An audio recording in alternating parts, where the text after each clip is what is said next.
Is this a remix of a Cave Story song or a different game entirely? It is simply a Shovel Knight song. It is Strike the Earth from, I believe, the first level you play. It's a good little platformer. Haven't played it in a long time. Today we have just bits and pieces, all sorts of stuff. We're gonna look at some of these UK audit channels, and from what I've seen, I think we're gonna see some incredible things.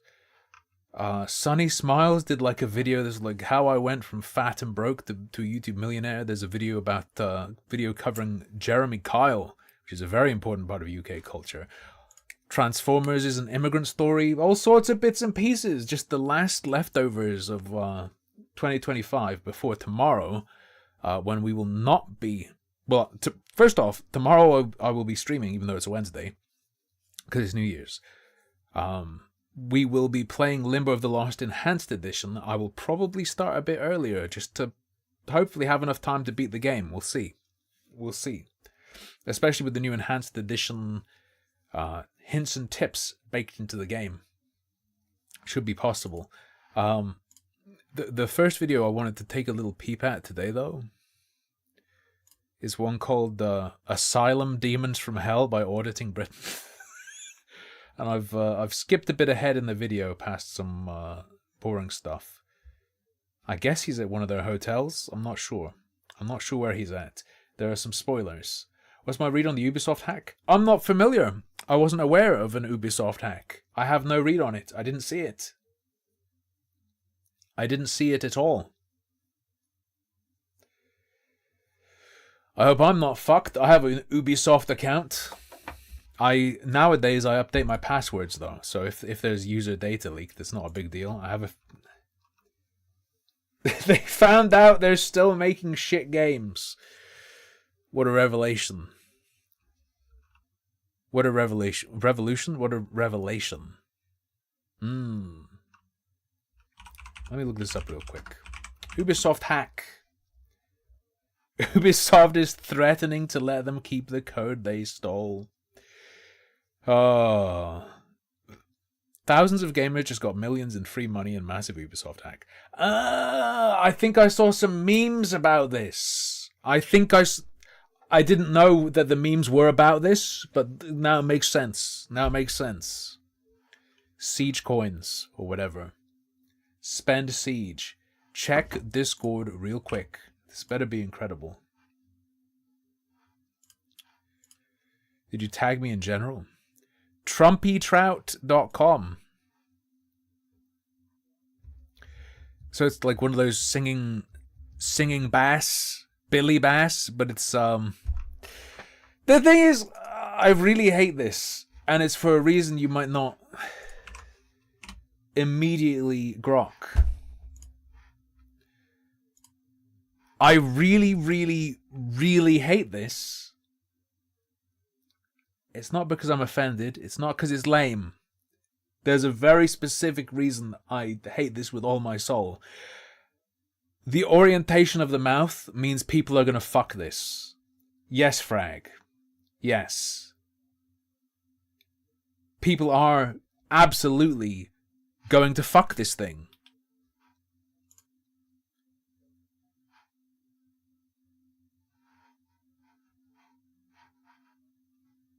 Come on, YouTube isn't one of the websites that fucks up my browser. What's going on? Okay. President of the pond, Trumpy Trout. Let's make fishing great again, okay? Trumpy Trout is an animatronic talking. That's pretty ass. With Billy Bass, the head turns and the mouth actually opens and closes. This is just fucking wiggling. Fish inspired by America's greatest leader, President Trump. I am the hugely, bigliest fish in the pond. Watch him inspire audiences in stunning The design brief was corrupted. They clearly intended to be fucked. Because if they were going to make this good, they'd set it up so that the lips at least part a little bit, like it's talking.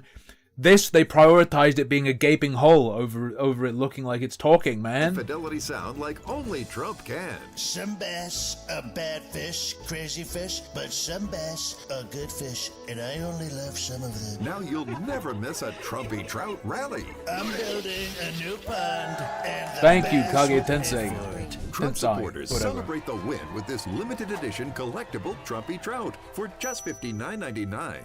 Order now and we'll 60 upgrade your bucks. Trumpy Trout with the desktop stand and What, jingle 45 free. pounds? Something like that. Trout, without a doubt, the biggest fish in the pond. It's Trumpy True Trump Trout. supporters visit TrumpyTrout.com to order yours today. I'm the perfect gift.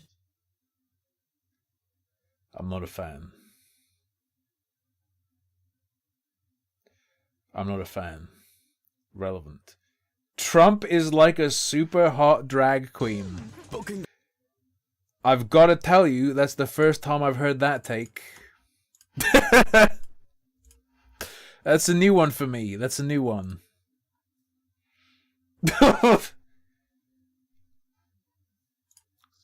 I've watched The Sopranos. I don't remember this, though.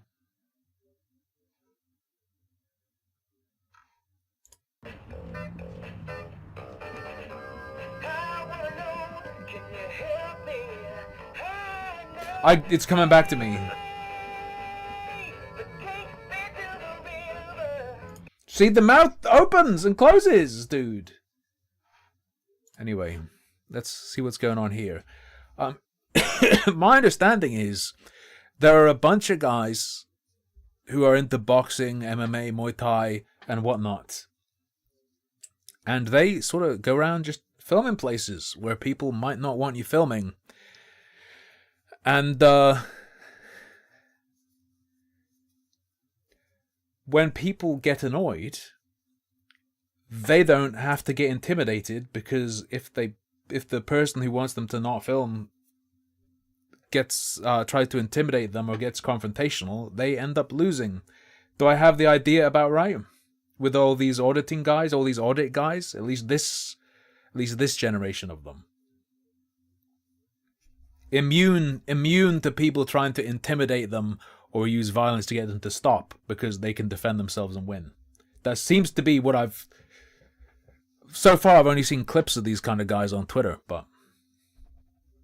Some of them, but specifically, there's like this group of them that seem friendly. There's like a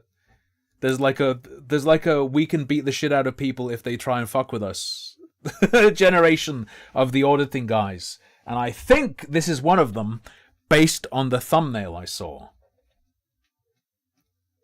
We'll see.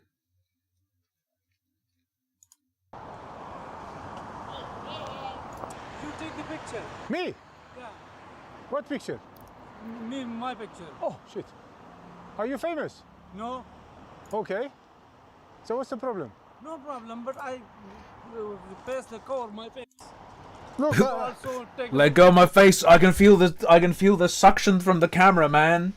I can feel it's sucking on me. It's not. No, it's not all black people. But it is only black people. And it is specifically all black comedians look the same. All of them are the same person. There's only one. who? You. Okay. Why? What's the problem? Nothing, nothing. You see, in England, we can take pictures. No, it's not my. If I guess they take a picture is okay. Yes. Oh, me? Yeah, it's not my responsibility. So you want to take my picture? It's like toddler speak. It's not even like just bad ESL.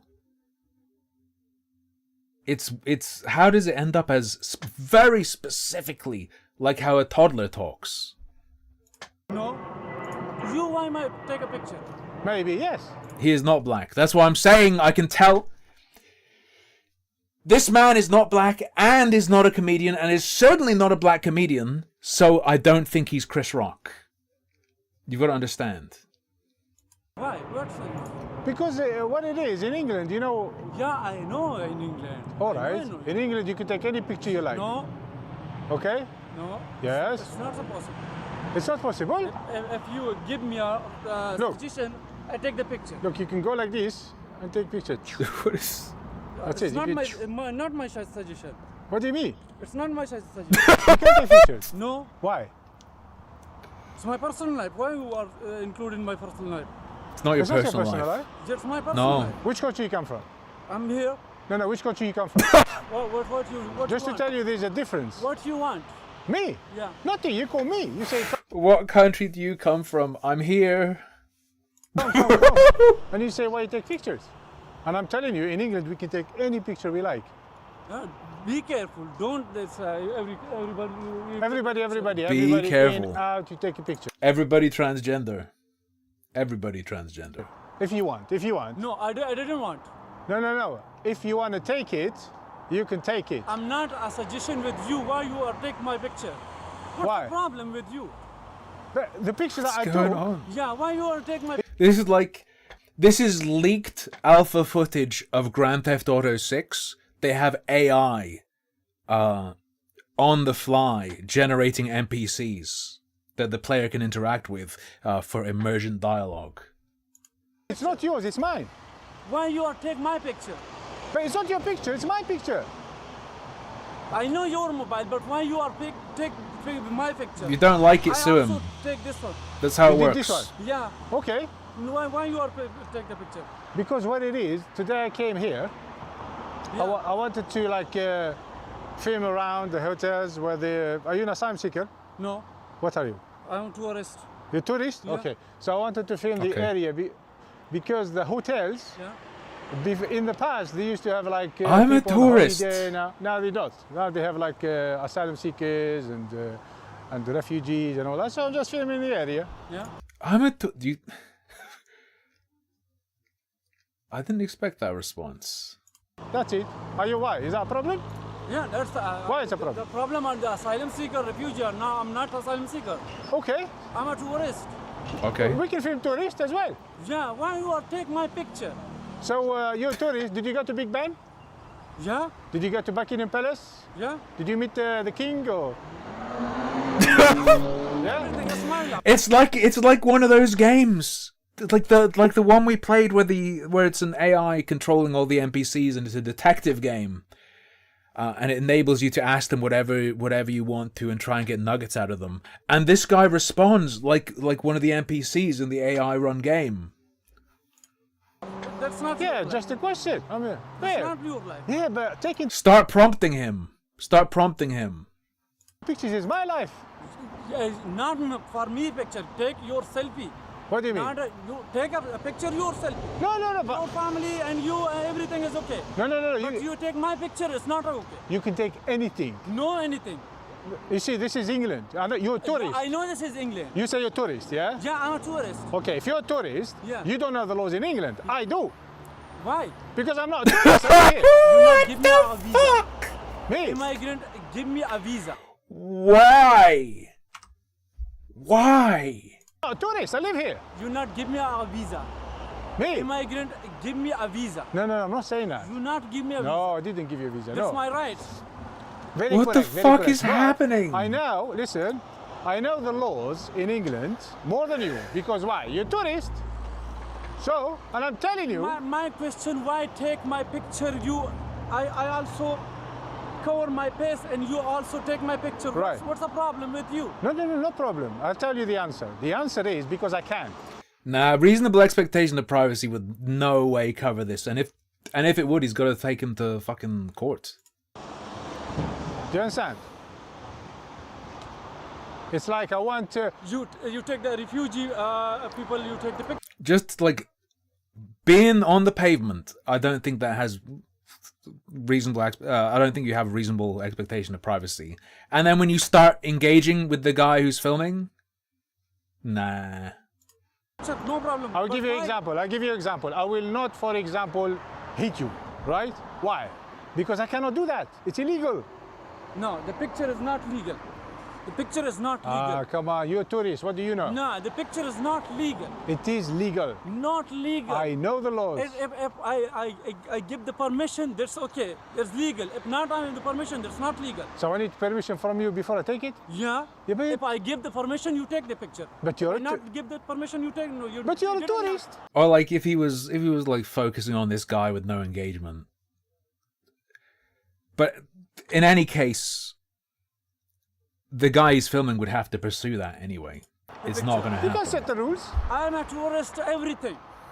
But why you are take the picture? So you think a tourist can come and set the laws here? No. All right then. And I'm telling you, the laws is you can. Yeah, this rules in the. Maybe this guy knows better. It's rule. Ah, I get you randomly. Randomly says, I'm not saying the filming is against the law, I'm just addressing the part where the cameraman is claiming he can freely film without restriction in public. Okay, yeah, fair enough. Look, are you a If I tourist? give the permission. Are you a tourist like him? What do you mean? Are you a tourist? He doesn't understand English. Sorry? You don't understand English? He doesn't understand English. Why? His English is very good. You speak English? Who are you? Me, I'm AB. Maybe me? My name is AB. So tell him, in England we can take pictures anywhere we like. Just... He turned them gay or something. What's happening? Are they holding hands for comfort? What is happening? I was trying to explain that to him. Oh. Guiding the toddler man away.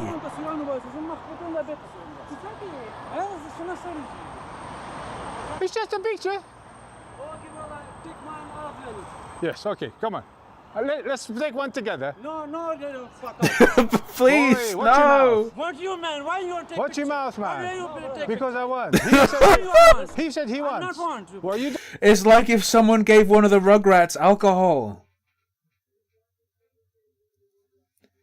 Let me make sure I'm in the camera as much as possible. don't want you.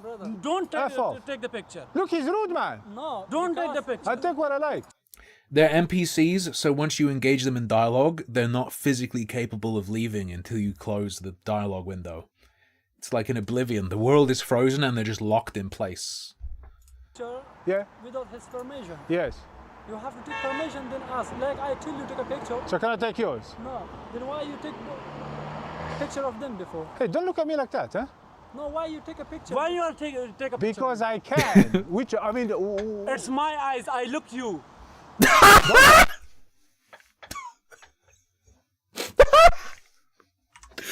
What in the fuck? Because I can. Which I mean. It's my eyes. I look you. Don't look at me like that. I put you. I can take a picture put every you. day. No, You no, can't do take a shit. picture. You're are a tourist. Nobody gives a shit. You are a shit. You shit. He's swearing now and everything. I don't want trouble. He wants trouble. I mean, I'm nice. I'm I need it again. nice. Nobody gives a shit. You are a shit. You shit. You. He's swearing You now are and shit. everything. I don't want trouble. He wants trouble. I mean, I'm nice. I'm talking to you nice. He started shouting and swearing. He heard shit and couldn't go beyond hearing the word shit, I guess. Do you know what? Because you came, now he feels like, that's why. It doesn't mean like. Yeah. But the thing is, But you're a nice guy. Thank you for being nice. no, it doesn't. He's also a nice guy, but you, honestly, you take a picture. You have to ask for a picture. That I want. I don't have to ask. Why should I? Why didn't you take a picture from him? Why? What? What do you mean why? What Why the you take fuck? a picture from him? Because I was taking a, see, there's a beautiful trees, Okay. and then somebody's walking past, he makes a nice picture. Yeah, go to inside. There are a lot of refugees, a lot of asylum seekers. Take a picture. Who? You're not a tourist. You are a terrorist, not a tourist. Can I take selfie with you? What do you mean I'm a terrorist? You're a terrorist. Why? You're crazy, man. Go film the asylum seekers. You are a terrorist. He got very courage because his mate turned up. Yes. What's the problem? No problem. Why? You open his camera. Why? No problem, no problem. Huh? Just close camera. Why? No problem, man. Why? Stay back. Huh? Stay back. What? Oof. Hey! What? Salamra. Jesus. Stay back, you fucking. Git. Amına kodumunun piçi seni. Bırak. Sikerim ha. You're not high enough level to go into the fortress yet. Not high enough level to go into the fortress yet. The guards will fight you away. I'm gonna get you arrested, This guy's alliance, and he's trying to go into a horde town. man. I'm gonna get you arrested. What is that in his hand? Is that like a litter picking thing? For a second I thought he had a fucking golf club. He needs Fred. Fred did a review of this video, I believe. What the? Why is he? What the fuck is even going on between them? It's like, it's actually like looking into Mordor with the orcs just fighting each other and...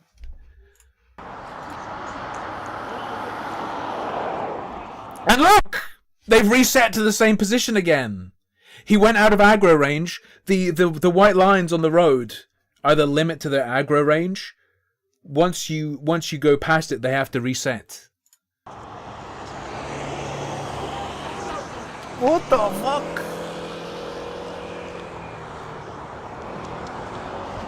You gotta get arrested, man. Can you call the cops?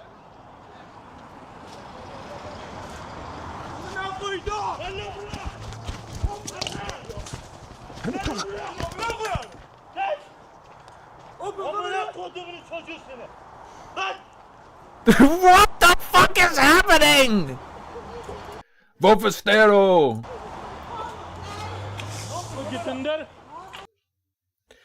It's just like, so you know when Cyberpunk 2077 first came out and like police would spawn behind you all the time?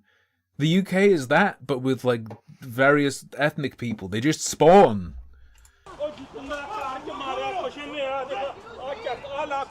Yeah, I've got an emergency here. What in the fuck? What in the ever-living fuck? Seek gonna grab his knife. There's no shot that he has the dagger. Normally, every Seek I've known, which is not very many, apparently you can have like a bracelet instead and it counts. Hello? Bovasteros! Please, please, please. Please. Please. Give me that, give me that. Give me that. Come on now. Come on. Come on now. Come on. Come on now.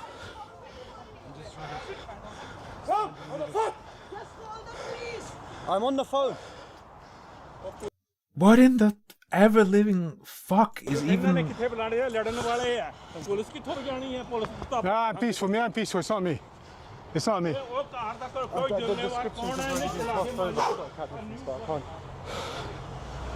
Hey, them two need to be stopped.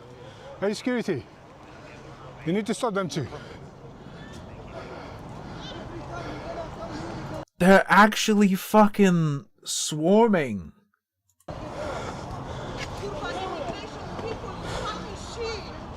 Hey, you my witness, yeah? You need to detain them two. You need to He aggroed the entire base. detain them two guys.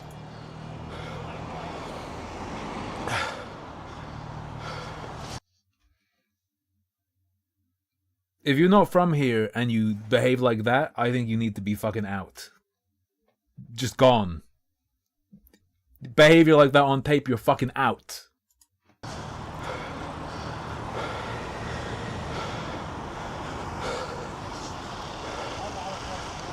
Hello? Yeah, hi. Yes, I need police assistance. Sorry. The fucking Turk duplication glitch is like when you double the ingredients in Oblivion back when that glitch worked. Protecting myself so I couldn't speak to you. I was just attacked by the two asylum seekers or whatever they are. I'm in Heston Hyde Hotel. Yes. Well, outside. This is just fucking surreal. The people are still there, yeah, there's a lot of people.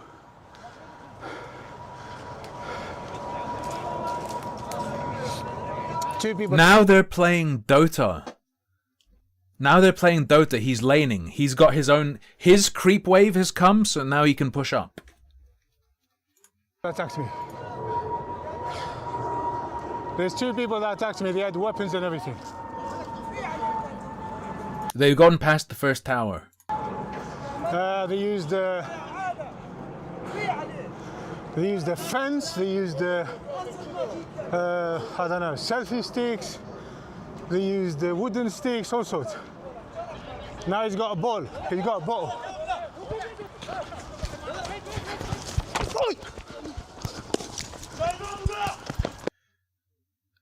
It's like watching bugged AI in a game. Fuck off, man! Fuck off! Fuck off, man!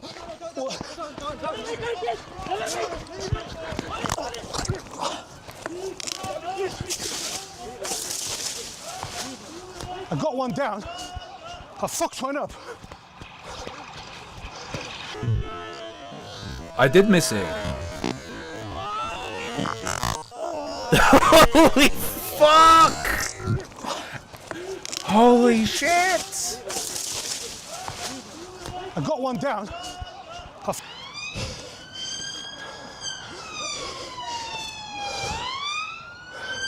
Just go stand with the police officer. For your safety, stay with the police officers. Am I okay? For your safety, just stay here. What's going on? Nah, fucking clean. I have no problem with that punch. The guy was fucking coming up on him from part of a group that was chasing him with weapons. For your safety, just stay here. What's going on?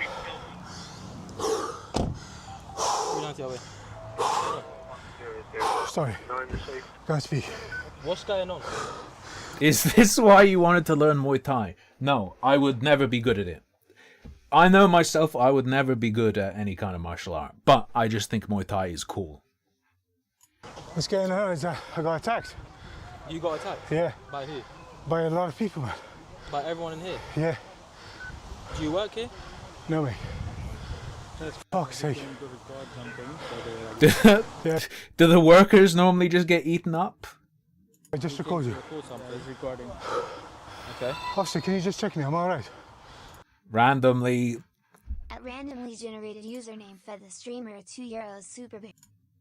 Chill with the comments, okay? Careful. Funny, but careful. Don't get me in trouble.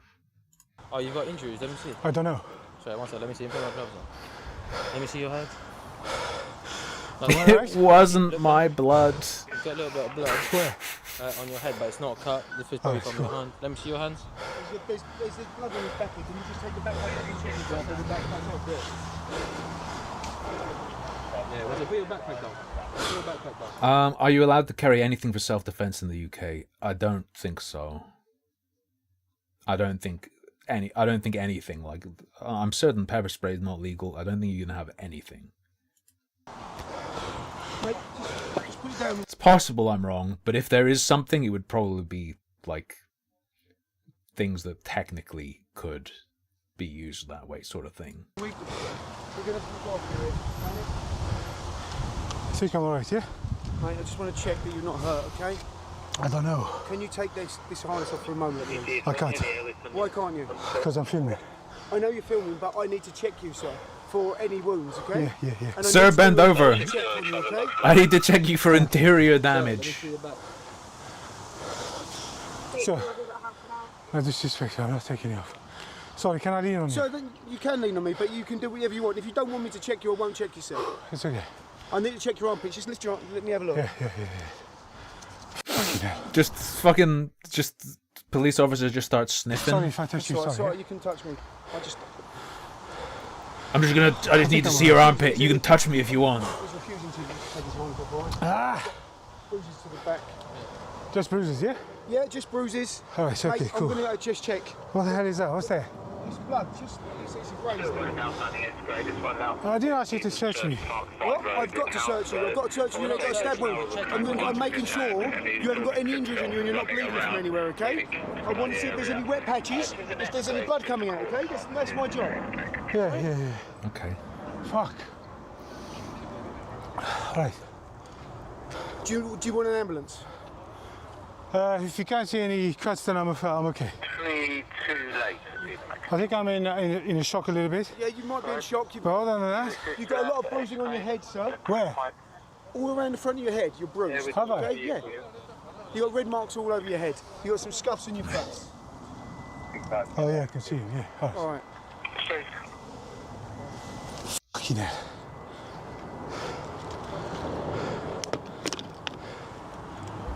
Is this your phone? Yes.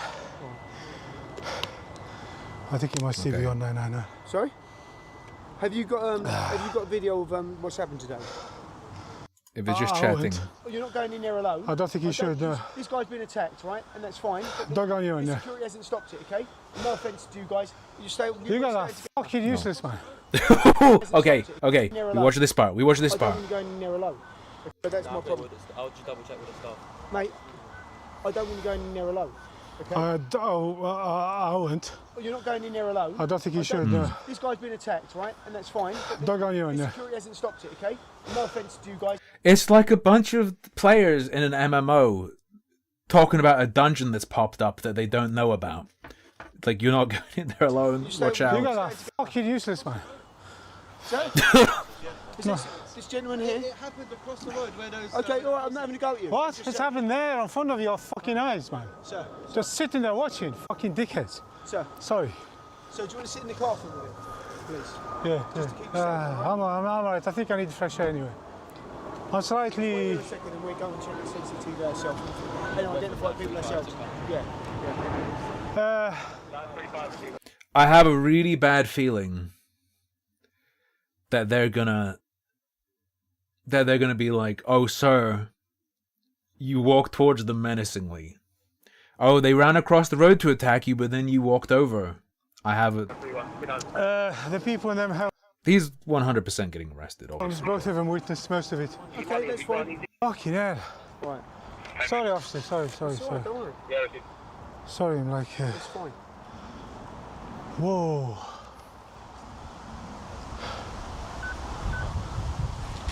I'll grab the details. All right, grab some details. He's going to get his email so you can send him a request for the link of the video. So are you alright to tell me? Have you got ID for me to write it down, or we'll get that patched up? I'll sort that out. Yeah. Have you got something on you so I can have a look, or do you want to just tell me verbally? What do you mean? I just need your details, your first name, Oh, all right. of that stuff. How do you spell your first name? They haven't said that yet, Bob, but I have to imagine they will. I would bet. Okay, just write everything, but don't save stuff. There's too many people watching, so. What's that? Oh, yeah.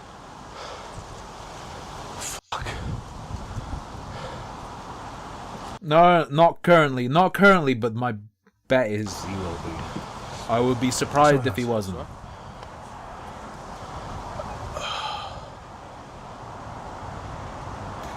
I think he likes to upload with minimal editings. I don't think he live streamed this.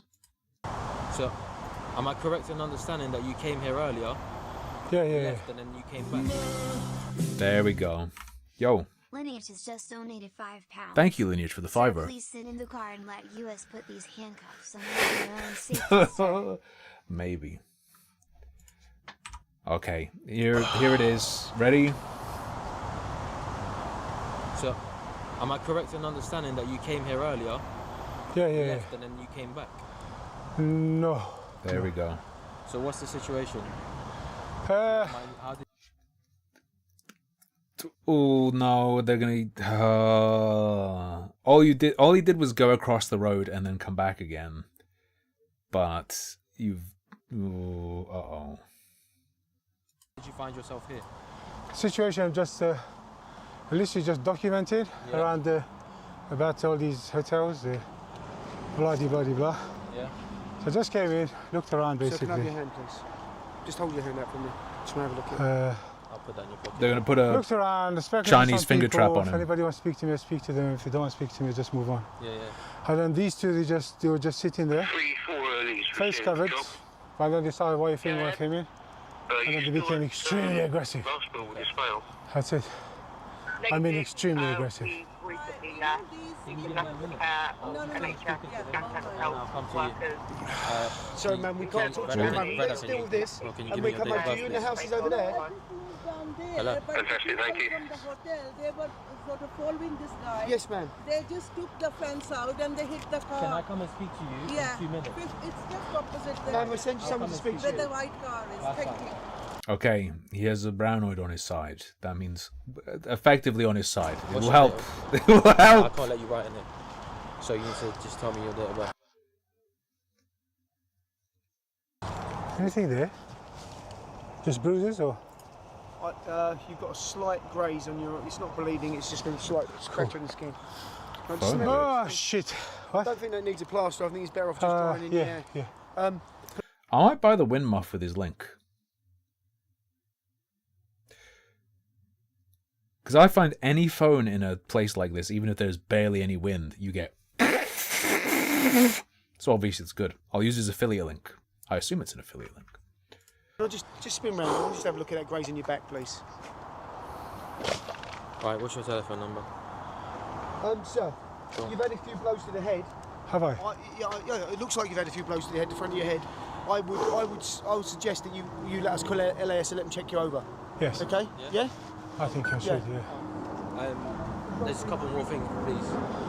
What's, do I'm struggling breathing. you want to take a seat? You don't have any inhaler, have you? No, we don't A have blue one. No. Cool.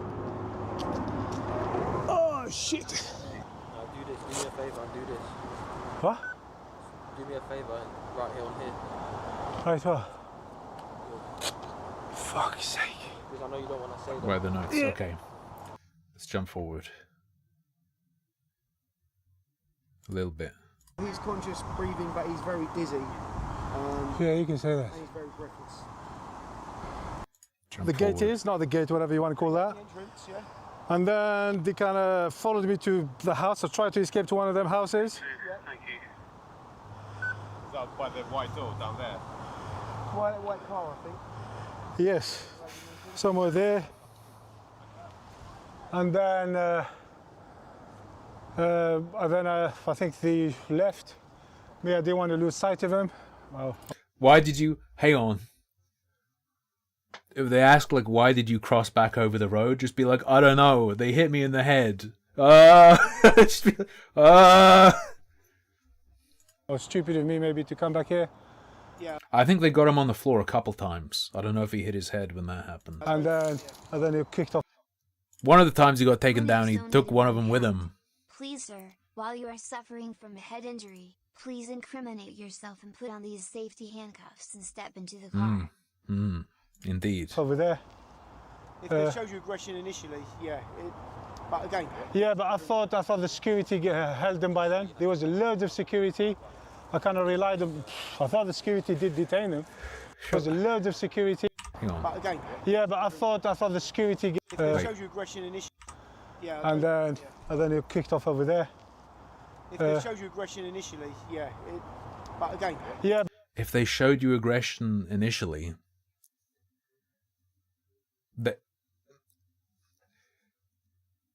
do we want a standard where you win if you show aggression and then other people have to like fucking... Well, they showed aggression, so you can't walk there. But I hate Twitch. It's a migrant hotel, dude. I thought the security held them by then. There was loads of security.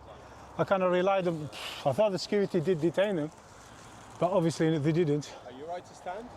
Oh, fuck, that hurts here. yeah, that's good. You're going to get checked. So you're better off just sitting down. You can sit down against the car if you want, just lean back against the car. But you have been a bit dizzy, and the more you stand up, the more you shake. Oh, you're right. Yeah. Okay. Keep you in a loop. Huh? Just to keep you in a loop, we're just trying to figure out the the best course of action. Yeah, I'm fine. Yeah, we'll let the ambulance come through. Yeah, first, yeah, and then yeah. we'll deal with it, alright? Let's I think skip I'm gonna get ahead. my Go watch it. police. Go watch it yourself if you want to see the whole thing. Yeah? I live over there. Yeah, feel free to tell the police what you saw. Yeah, no, I literally, I dropped my shopping off up there and I had to get my daughters to come down. There so was I about the phone's 20 of gone. them attacking me. Yeah. Well, I see the two that were sitting there, Yeah. and I see him come over with that big fucking thing in his hand. They had the fence, they had the stick, then- they had the... Yeah, what was it? What even was the stick? It looked like a selfie stick. Come back, I see all 20 of them coming out. But guess what? I knocked one out. Oh, good. I see some of them I knocked one out. I cleaned one out properly. But were they all coming through? Don't say it near the. That's disgusting. I know. Wow. Well, if you want to tell the police, you're welcome. Whether they listen to me, I don't know. I don't know. We'll see. Okay. Another line of inquiry Yeah, for us to yeah. review, etc., isn't it?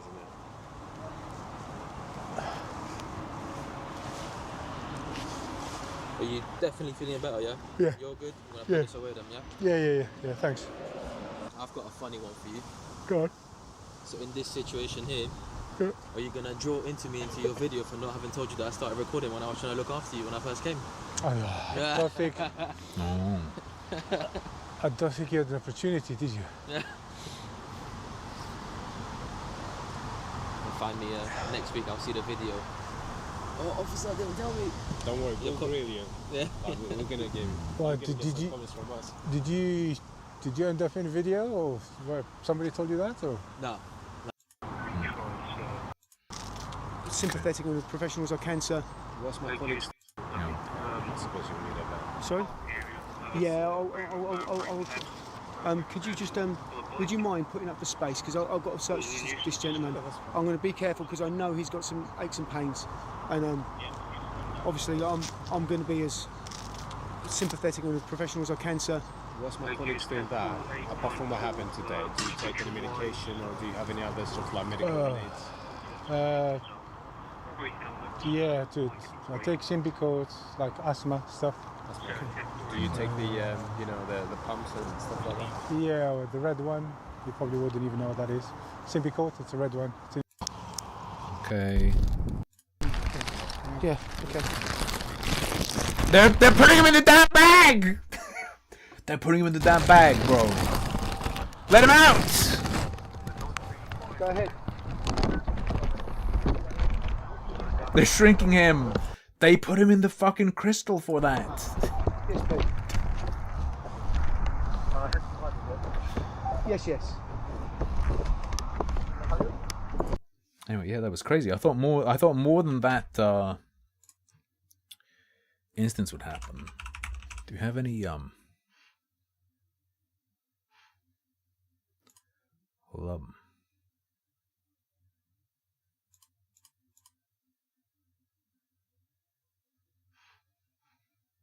Here's the BIM.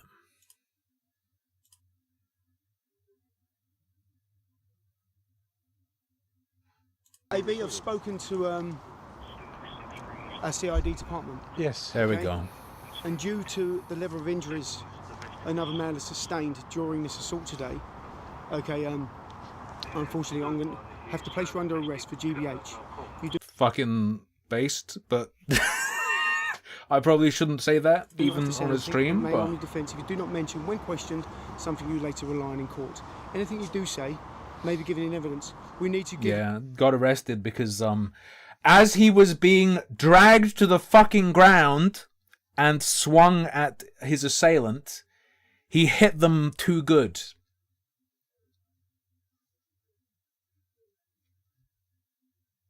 Even though he didn't have a weapon or anything, he punched him too good as he was going down onto the floor. So, grievous bodily harm charge, I guess.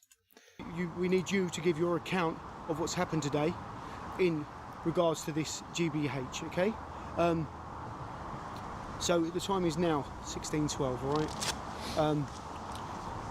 So just relax for a moment. It's not necessary for me to cuff you, Sure, thanks. okay? You've been fine with us.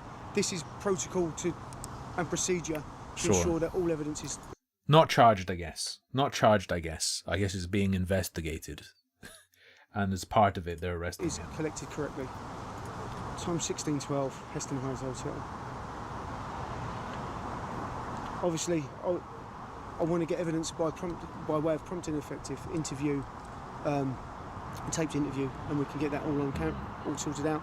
We have to secure evidence, and obviously, I don't want any more violence happening today. I'm not saying it would be. He's got it pretty fucking locked tight with the video of the. You see in the fucking video, the punch is as he's going down to the floor, having been attacked. So, yeah. From you, I'm saying that I want to. So yeah, he did get arrested. There's another guy. There's this guy who does this as well. I don't know if this guy's a fighter like some of the other ones. But apparently there's a huge number of guys who just go around documenting stuff on the street. I didn't realize it was. I knew it that was done sometimes, and sometimes the videos would pop off. I didn't know it was such a regular, like, farm. Manchester is where you live. I don't live in Manchester, but I can easily get to Manchester, and I probably go to Manchester a couple times a month. Probably a couple times a month. Look, the tram tracks. Let's see if we can find in Manchester today. You know, all you have to do is be there, and it'll pop off.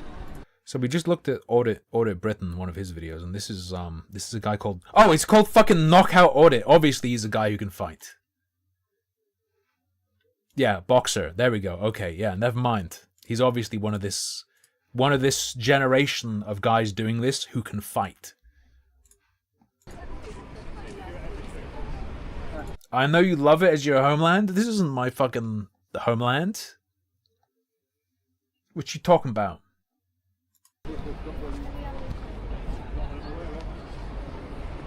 There was some people. This angle's fucking me up. I know Manchester pretty well, but why is this angle fucking me up? Will you move it away, please? Aggroed. The reason being, he's a vulnerable adult. Probably won't use it. I'm just checking what's going on. I'm gonna do critical damage. So Yes or no? Is that going to be a no? it's not a no or a yes. Right, but you're in earshot with it, and I don't want things going on. So will you please step back? I'll stay right here. Just. Right, mate, you can't Oh. work with these people. The belly slam. I can do what I want, sir. I've asked you very nicely because he's a vulnerable adult. You're being an arse and you are ignoring what we're You're saying. being an arse. Sir, I've been polite with you. You're not. Yes, I am. I've You're asked not, you mate. three You come right up in my Correct, face. because I will not have you filming a I vulnerable film whatever adult. I want, mate. No, you won't, sir. In a public place. Doesn't matter, sir. It does. You don't know the rules, the I laws. do, I'm afraid. You don't. I've just explained to you No. he's a vulnerable adult. That's a good reason to ask. I don't... I'm not aware of any, like, fucking legal exception for like, if something's going on in public and you want to film it. I'm not sure involving a vulnerable adult is an exception to you being allowed to do that. And you are ignoring... It's a reason to ask someone, please not to, but to try and imply there's law behind that, I do not think is correct. Because I don't have to take your word for it. Because you think you're better. No. So in that case, if you think It's you're just better, what I do, sir, mate. correct. Just working. So if you think that's better, I will stand in front of you. He has a little B badge because it's Manchester. Manchester is the hive city. You'll see there are bees everywhere in Manchester. There are bee buses. Yeah. Because that gives me the right Statues. to talk over you, then you can't hear what's going on. I don't want to know Because his he's personal vulnerable. details. But you're listening into it with But your I can camera. cut that out. No, it doesn't matter No though. problem. Doesn't matter. So I don't want you obstructing my well, job. I am doing. That's my job. I can keep doing that. Do what you want, but you're right in my space. I know. I could move you out of my Correct. space. I right agree you could. So, I agree so you why are you could. getting... Why are you agreeing? What a weird response. This guy's implying he could use force to get you out of his personal space, and you're just going, yeah, I agree. Did you just consent to being fucking shoved? I'm stopping So you you want from me to filming. push you out of the space? No, I don't, sir. You know that as a paramedic. Alright, move on then. Thank you. We appreciate what they do, helping people. Acting like an absolute tyrant, don't appreciate that. Yeah. I wonder if it would have gone differently. Imagine if that guy had just been like, imagine if he'd just been like, look, you have the right to film. This guy's a vulnerable adult. Like, really appreciate it if you wouldn't. I don't think it's appropriate. There's no public interest or whatever. I wonder if he would have just gone, fair enough.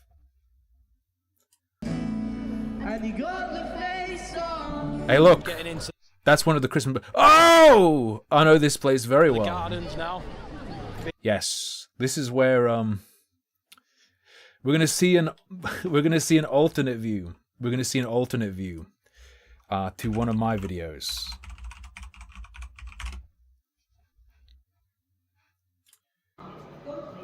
You won't. We'll see if you recognize it. So where he is right outside the station. He's here.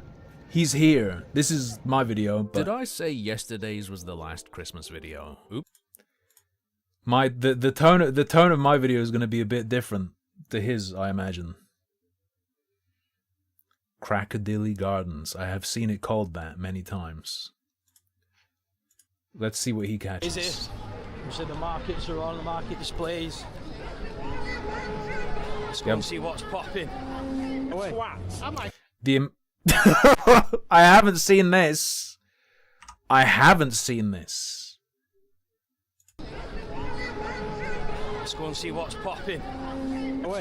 What I normally see if there's anyone like making a spectacle of themselves, they're always preachers. They're always preachers. Am I? Come and tell me about it. Come on. Don't say that! Come on, mister!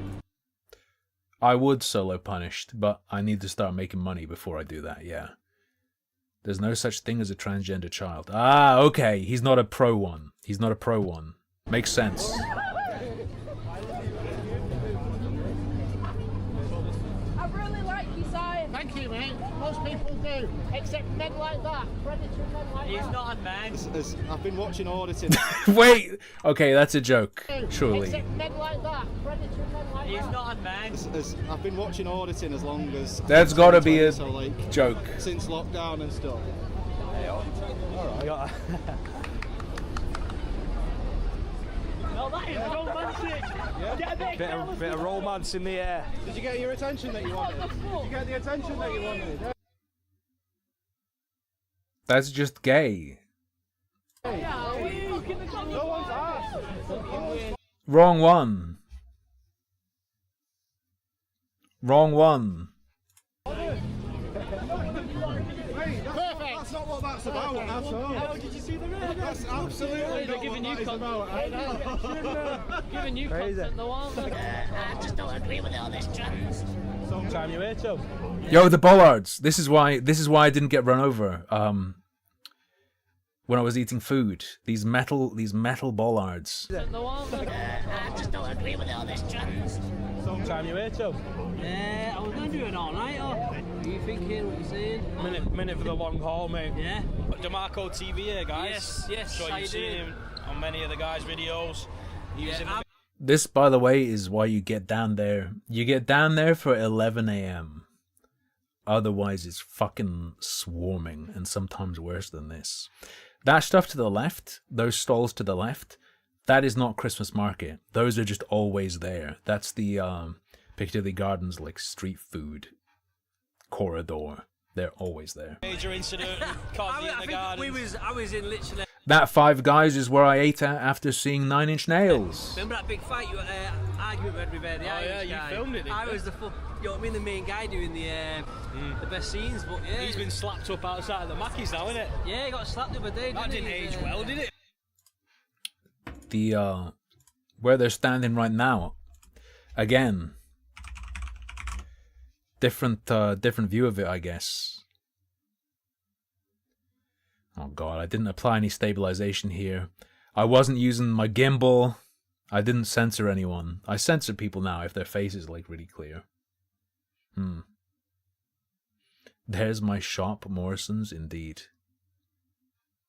One of the... Nowadays, that guy's face, I would blur him out. but he kind of looks like a celebrity I'm aware of. I don't remember the name of it though. This place was like kind of ass, and hang on. Their friends came by and were just like fucking coughing everywhere. I don't know if you'll hear it here.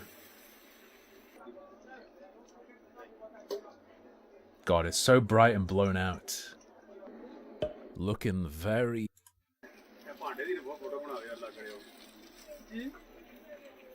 in terms of friendliness and customer service. Hopefully they're this cool with everyone and it's not just because I was obviously filming. They gave me like a mix of things and I was like, wow, that's real nice, but then it was fucking horrible. Yeah, the coffin guys, listen. Just fucking hacking away, asked Lucky Bee to take their phone and take a photo. It just fucking like, let me show you the slop. Just fucking...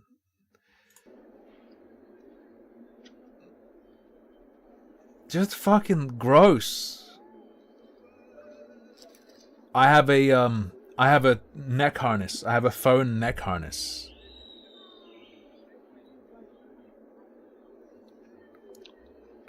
Well, first things first. Shell's got a crisp to it, which is nice. The chicken. Hang on. Let's get the true slop. I'm sorry. The guys who work there seem really nice and everything. This looks absolutely horrific. Yeah, look at it. And I will. It's just fucking everything. This looks. God, I forgot how fucking bad it was. Jesus Christ. Absolutely horrific. I will give it a.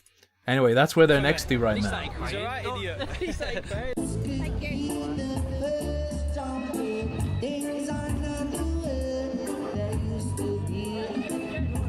Right. Oh, it's getting darker. Tell me what to do, G. I've only been out in Manchester at night. At actual night once ever. That's when I went to see Nine Inch Nails. And in the evening, I'm always... Like typically when I'm in Manchester, I'm going somewhere... well, every time I've been in the evening, I'm going somewhere specific. Like to a specific restaurant and a specific bar or something. I haven't wandered around. And I have a feeling I'm going to be glad about my decision not to do that. Don't come at me. Go. I seen him walk up and I thought, you know what, I'll walk over. I don't have no one to back you. If you're having it anyway, aren't you? That's what I mean. I don't care if I'm with 5 guys. I don't expect them to help me. I know they won't. Yeah, I'm the same. If I'm brawling, it's going to be... Why would the fast food restaurant help you? Me and everyone's... Get it? I look round, they're all... Get it? Over there. Yeah, right. You police. What? YouTube for me. Yeah. Not for you. For everything. Money. Those on there. Just pops off, doesn't it? It's mad, isn't it? It's nuts. You're not video recording now, are you? Yeah. Always. Nah, delete it, bro. Please. Please delete it. Skagman.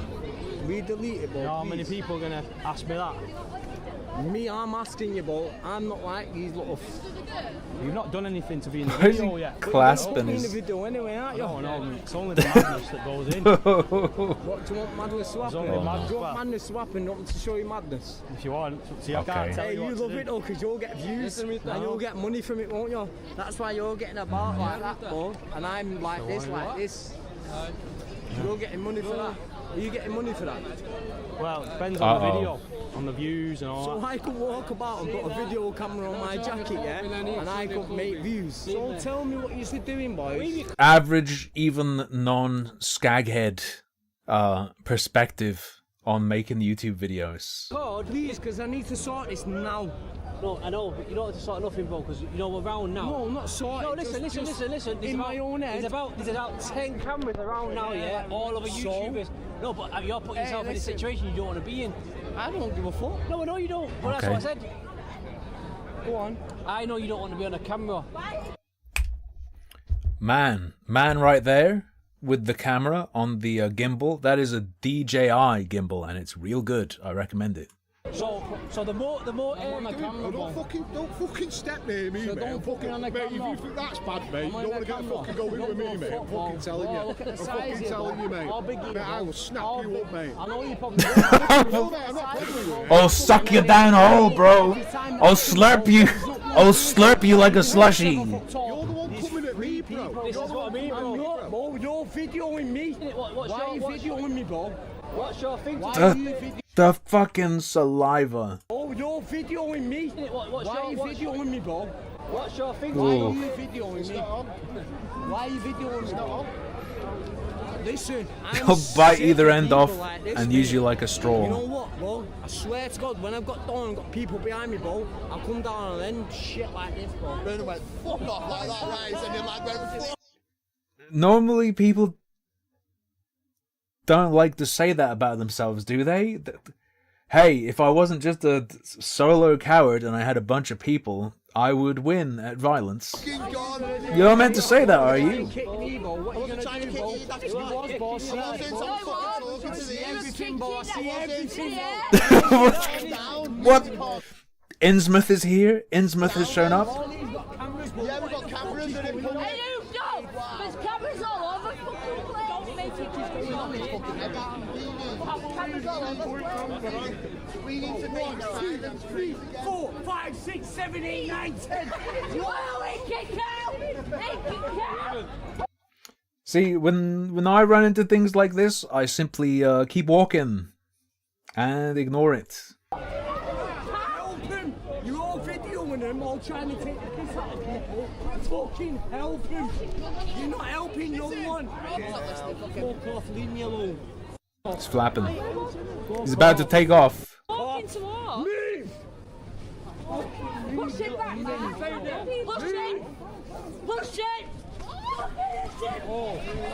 Oh, straight to the ground. Break it up! Break it up! Pulling. Break it up! Someone else, chill out! Chill out! Okay, and what else we got? What other encounters we got? Is it just all this guy? Yo, fucking McDonald's war. McDonald's war. Did you see the fight? Did you see the fight? No. I'm all in it. From far, man. You get it? Yeah. I'm allowed to hit anyone back who hits me! She didn't hit me! Jesus Christ. Get out of my face! There was when I was in September, one of the times I was in A&E because of the chest stuff. There was a woman like this just fucking going off. It was a nightmare.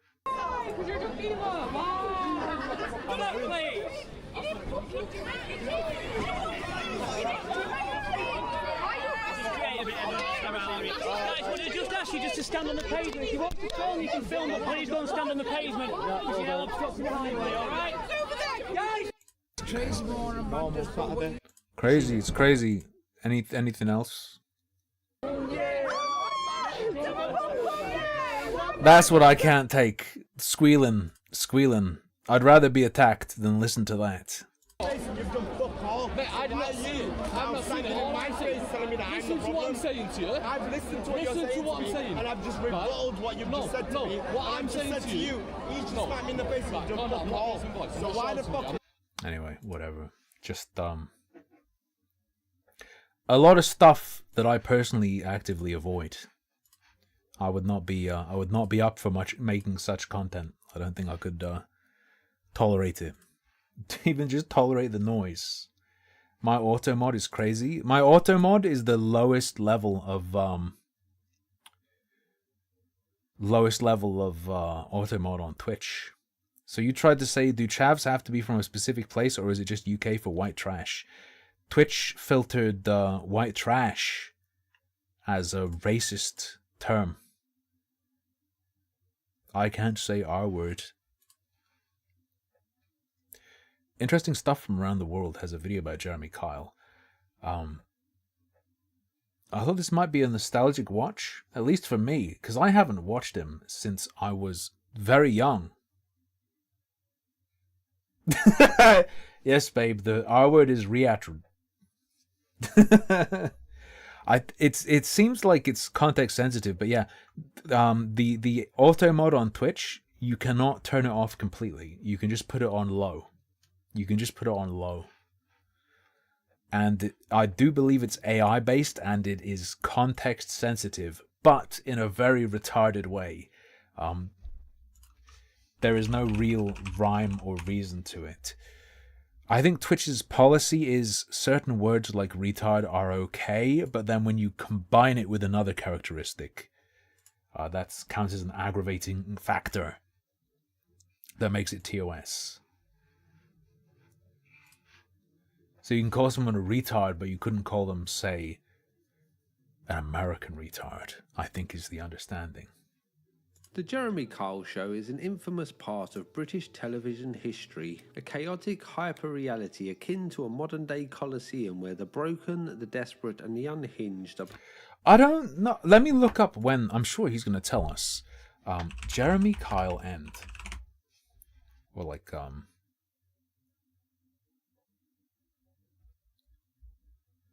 It was going until 2019. Jeremy Kyle's show started in 2005. I feel like my memories of watching it are from when I was younger than 14. Very strange. I don't know. I guess it all becomes a blur after a certain point in the past. If I don't peg it to like a particular life event. Paraded for the viewer's amusement. This circus of dysfunction was dressed in the guise of helping the guests, but resulted in assault. One of the best parts of Jeremy Kyle is Toothwatch, checking out the teeth of the guests. Prison time and death. Today we'll be scraping the underbelly of British culture, exploring the secrets that television executives have tried to wipe from the internet. He's been pretty careful to select the least degenerate looking individuals, at least for now. Checking out some of the best teeth that Britain has to offer. There we go. There we go. There we go. I was starting to doubt interesting stuff from around the world, but he knows what's up. This is legit. I thought he'd made a terrible oversight. Show in British history. I stole nothing! What the hell do you expect me to do, you waste of space? And you are going to be thrown out! I think Jeremy Kyle was an important pressure release valve. I think Jeremy Kyle provided catharsis. And I think contrary to the idea that he inflamed, I think he let people release their stresses and their anger with him vicariously, lowering its effect as an animating force for their other actions. Why don't you be quiet? I'm listening to him. Go on. Interesting. Hello everyone, how are you doing? You alright? Today we'll be taking I'm a look okay. at the Jeremy Kyle Show. If you are British, then this TV show needs no introduction. And if you are not from these I'm not British, but I'm very familiar. fair islands, then you're in for a little treat. Well, if you think that incest, human misery and dysgenic freak shows are a Fuck, treat, man. which if you're watching this channel, then I guess you do. We have a lot. They look... Go back in time 5 years and ask an AI to generate a British person, and that's what you get. What happens if you ask Grok to generate a British person right now, actually? Actually, never mind. I was thinking about the teeth. You know what you'll get? You'll get black people. Generate a British person. Not a citizen yet? I might briefly become a citizen. Okay, no, it just generates like freckly women. At least these two. I've got my Life in the UK handbook. I've got to study for the test, and then I can get citizenship. And then, if America passes the sole citizenship, whatever, then I'll have to decide which one I want to be. That's the plan. And if that doesn't happen, I'll just be a dual citizen. Overbite is an understatement. It's like an outer bite. It's sticking out. When you ask it to generate a British person, it seems to like tend Irish. It generates a lot of gingers. Lot to go over, so let's get started at the beginning. Jeremy Neil Carl was born on the 7th of July 1965 in Reading, England. Born with the silverest of spoons, his father worked as an accountant and personal secretary for the Queen Mother for over 40 years, which allowed Jeremy to attend a historic private school established in 1646. Upon leaving school, he got his first job, which was at Marks and Spencer's. Very Then fancy. went on to study history and sociology at the University of Surrey. That's like the posh version of getting a McDonald's job. Jeremy had always had a gift for speaking to people, so it only seemed natural that he would start to work as a salesman, a job that he did for 9 years. In this time, he had a short-lived marriage that ended due to Jeremy's addiction to gambling, a vice that would get him heavily in debt. Whilst selling life insurance, he was asked to host a local radio show in Bristol, with one of the first live callers to the show delivering a baby cow live on air. They ended up naming the cow Jezza after Jeremy. The people that ran the I didn't know radio this station lore. thought that this was funny, and just like that, a star, is. or at least a loudmouth with a microphone, was born. Same Jeremy thing. then moved around different radio stations until he started a show on Capital FM called Jezza's Confessions. On this show, people would call in and confess their sins, with Jeremy offering advice and judgment. Well, it is a part of society. I don't know why people think that taking it off TV makes the situation better. It's kind of similar to the Somali daycare thing, right? Control the moods of the people by not letting them see it. Or like, sorry, to jump back to the Somali daycare thing we were looking at the other day. Something weird I've noticed. There's an attitude of like, this kind of fraud was reported on, so it's unfair that you're having it blow up now. It was already reported on. People had their chance to know about it. Mainstream outlets reported on fraud, so you can't have it blow up again. You're supposed to have your one chance at noticing it, and then if you don't, we win. It's very strange, sort of mood and attitude. Jezza's Confessions was a hit, winning awards and getting a good number of listeners. But while all of this was going on, a television revolution was taking place in America. Trash TV. Hell yeah. Maury Povich, of course, Jerry Springer, Sally Jesse Raphael. I think Oprah counts. I think Dr. Phil certainly counts. What else we got?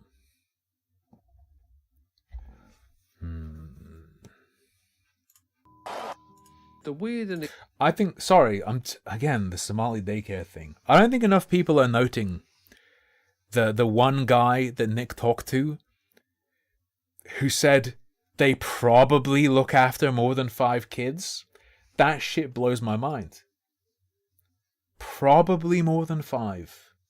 explosive phenomenon that had gripped America, made most famous by Jerry Springer, was now starting to enter Britain. British TV had daytime talk shows that... Did you see the tweet where a mainstream journalist calls for the death of the guy who made the documentary?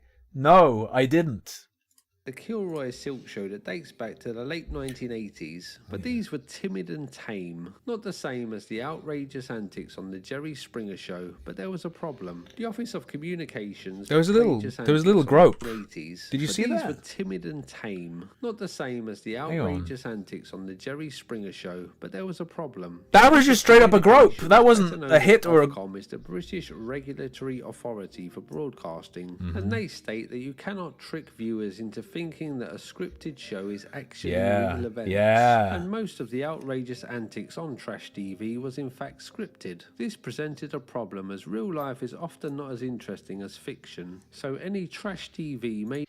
I think the problem's like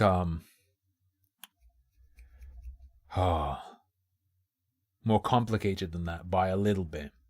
There's a lot of stuff in real life that's more interesting than something that's scripted.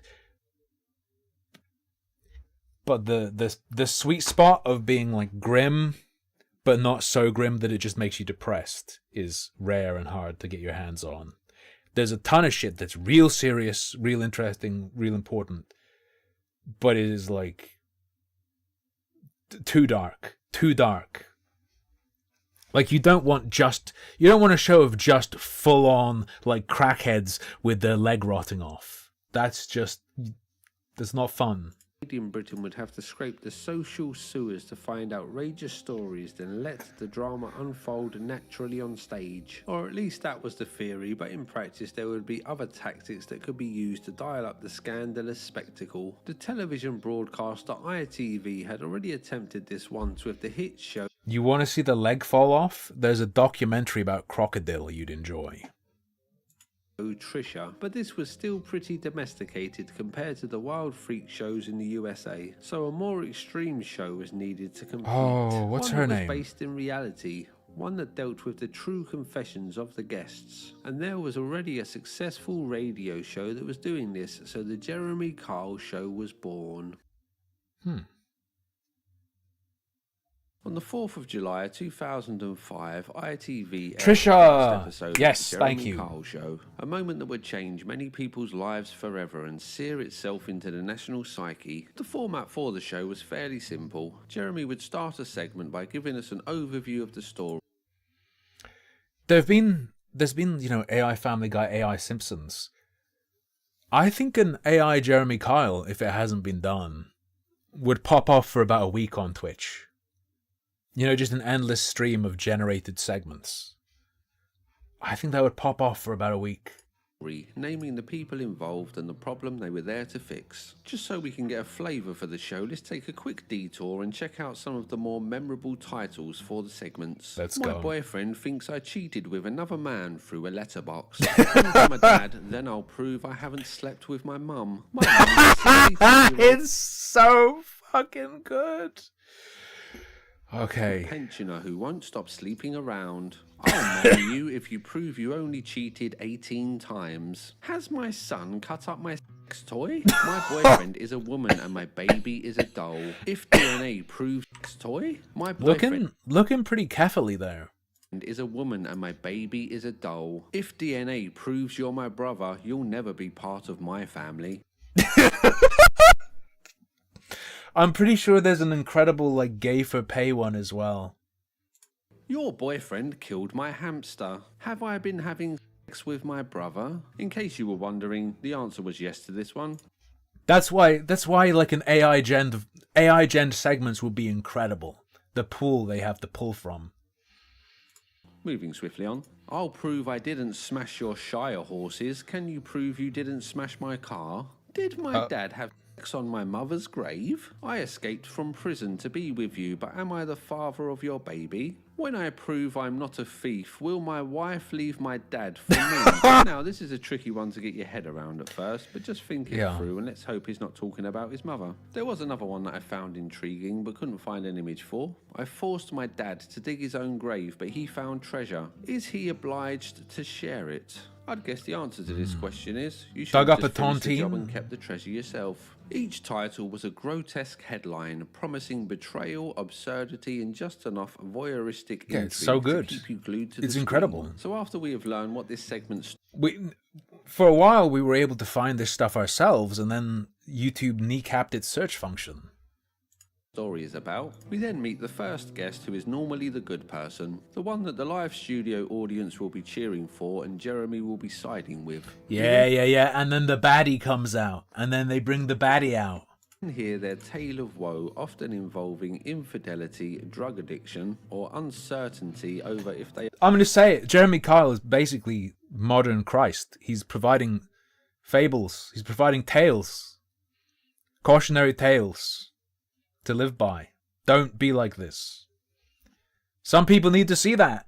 are the biological father of a child. Mostly it's all three of these at the same time. While the first guest is speaking, the person that they are talking about is next door watching it all on the TV screen and getting more and more angry until Jeremy finally summons them and they come charging out to confront the first guest to a chorus of boos and jeers. The audience's moral superiority being palpable as Jeremy wields the microphone like a gavel raining down supreme judgment. The guests on the show were normally lower working class people that couldn't afford a DNA or lie detector test, so saw this as the only way to resolve the issues they were having. This dynamic, mixed with the fact that Jeremy was the host of the show and had the whole live studio audience in the palm of his hand, meant that he was a cat playing with a mouse. While most daytime chat show hosts would realise this power imbalance and not be too harsh on the guests, Jeremy did the opposite and seemed to relish. No. Nah. Overwhelmingly just fucking deserved. True, characterizing them as working class is misleading to the typical state of such individuals. Condescendingly speaking down to them at every opportunity. Shut Based. up and go away! Oi! Stop swearing, go away! Shut up until I say come out! What the hell do you expect It's good as hell. It's fucking rules. I'm sorry, rules. Actually rules. The me best. to do, you waste of space? How do you, as a woman, defend her treatment of this boy? Nobody else, all yours. Go on, explain it. Want him shut money up, off he's- my mother, why don't ain't you it? why don't you be quiet? I'm listening to him. Go on. Do you not think it would be a really, really good idea to get your head out of your backside, stop taking drugs, and be a damn role model to that kid? You got nothing. Of course, you have to consider as well. You have to be pretty blunt and direct. How thick do you think their skulls are? They can't even hear you beyond a certain level of aggression.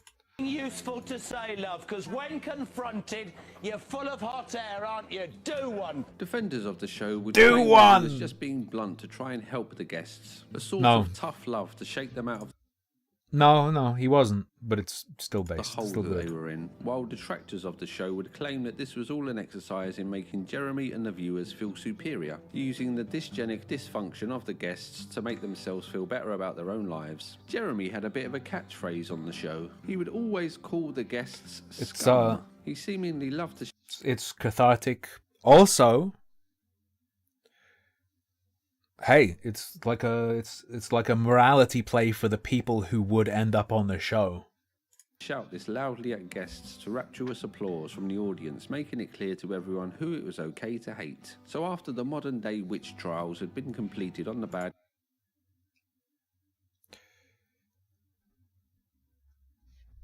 The titles for the segments are not inaccurate. And on that basis, I would have to say that is sort of what's going on. It is also okay to hate these people. guy of the segment, and all of the fights and arguments had simmered down. We then get to meet the family and friends that had been backstage shouting at TV screens. Sit down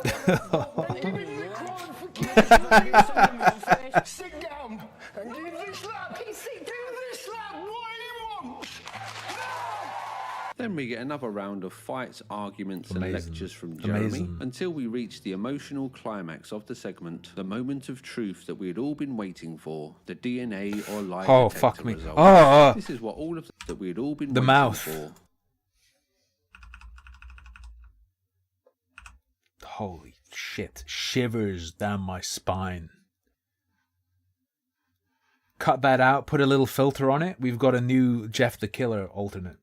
For the DNA or lie detector results. This is what all of the turmoil had been about. And now we get to find out the 100% truth proven by science. Well, that's how the show presented this pivotal moment. And whatever True. the tests said is what everyone believed. But just how accurate are these tests? Well, DNA tests are very reliable, so the results given on this front can be trusted. But polygraph tests are Yeah, a bit that's more of a always- grey area. yes. ITV claimed that the tests were 90% accurate. But Yeah, the I British don't know about government that claim one. that they are 80 to 90%, while UK lie detector test.co.uk, who as far as I can tell are the actual company that did the tests on the Jeremy Kyle show, say that it can be as low as 70%. I've also seen claims that it can be as low as 55%. Lie detector tests work on recording I don't put much faith into these. involuntary responses such as heart rate or sweat on skin. Unfortunately, these things also fluctuate when people are in stressful situations, say like appearing on one of the most confrontational and popular television shows in the country. An interesting little fact is that in later life, the inventor of the polygraph test said that he regretted his invention due to it being misused so much by law enforcement. So as we can see, it's all a bit ambiguous as to how accurate these tests are, but not on the Jeremy Kyle show. The The results of the test were the gospel truth, Yeah. and I dread to think how many relationships and people's lives were ruined by incorrect results. It's also important to remember that the tests are conducted by a human who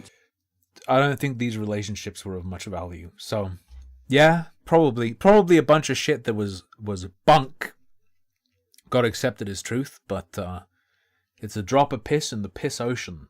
interprets the information. At one point, to prove the legitimacy of the lie detector tests, Jeremy took one live on stage and was asked, "Are you or have you ever been a llama?" Jeremy replied yes, which was correctly identified as a lie. That's all the proof I need. The person taking the test can tell the difference between a llama and a human. Scientific progress at its finest. So once all of the dramas around the test results were milked for every last drop, and the wrongdoer had been called scum a lot more, What you need isn't a polygraph test. You need whatever dilemma you have to be aired to the internet and then reacted to by streamers. And then based on the general comment section sentiment, that's how you know the truth. We've advanced far beyond polygraph. it was time for an ad break. Then we come back with fresh meat and the cycle repeats itself again. Crooked Zenith. The Jeremy Kyle Show was a smash hit, getting millions That's like a legendary weapon in an MMO. of views each day, which was even more impressive considering that it was a daytime talk show. It was nominated for awards, parodied many times in comedy shows, and it was a cultural icon, with the majority of British people having watched at least a few episodes. But to say Why would anyone volunteer going onto the show? For the multiple reasons, but one outlined by interesting stuff from around the world is access to a paternity test or to the lie detector test, for instance. it was loved or even liked would be incorrect. The show was more of a national humiliation ritual for an underclass that was hated at the time. The chavs, or lower working class people for anyone that doesn't know what a chav is. In a time of political It's a bit more than that. correctness, this was the one group that it was okay to hate, and many television It's a shows bit more popped than up that. to give a repressed population a cathartic If you're around them, you'll hate them too. outlet for the natural hatred that lurks in every human soul. But among all of these television shows, Jeremy Kyle stood head and shoulders above the rest for the pureness of his vitriol. This venom wasn't just directed at the guests though, as most people watching the show hated Jeremy just as much, and the whole programme was just a car crash of self-righteous condemnation and bad teeth. Now I know that our American friends Actual chavs that are pure chav archetype, I haven't seen much of. They kind of died out a bit, I feel. like to mock us for our teeth, but I'm about to share a closely guarded secret, something that every British person swears an oath to the king to keep concealed. Our majestic and noble teeth are the source of our power. Lineage saying townies. You haven't heard that in 20 years? Here's another term you may not have heard in 20 years. How about grebo? When was the last time you heard someone described as being a grebo? How about hench? How about sket? Allowing us to sail the seven seas and conquer the weak-toothed savages of the world. Our unpredictable, jagged angles always giving us a tactical advantage over the straight conformist teeth of our enemies. So now that you know what we've been hiding for all these years, let's check out some of the most powerful teeth Munter's a good one. That means an ugly individual. to have ever appeared on the Jeremy Kyle Show. A grebo's like a greaser.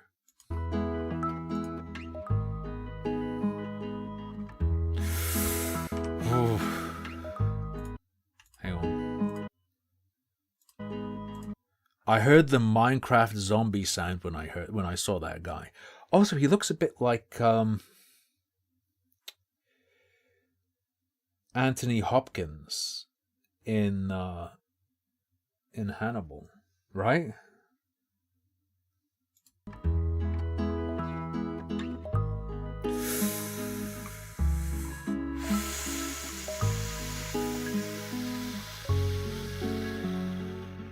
Truly impressive, I'm sure you'll agree. One of the notable things about the show was the way that the guests looked. But believe it or not, they did sometimes get good-looking people on the show, and Jeremy's demeanour would completely change when he was talking to a good-looking woman. Long gone was the rude, brash Jeremy Kyle, and a new innocent puppy dog would take his place, eager to help in any way that he could. Hold Also, up. Jeremy would also... Hold up. How often were the okay-looking people the bad guy, though? He's normally the good guy. He's on the side of anyway, and they often look insane. Tried to be more relatable to his working class viewers and guests by pretending to be one of them, sometimes putting on a fake accent or using terms like mate or babe, things that he would never say out. So, the NHS on paper helps with dentistry. You can be taken on as an NHS patient at a dentist, but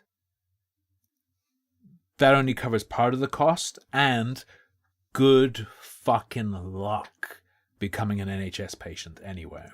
Slots are full.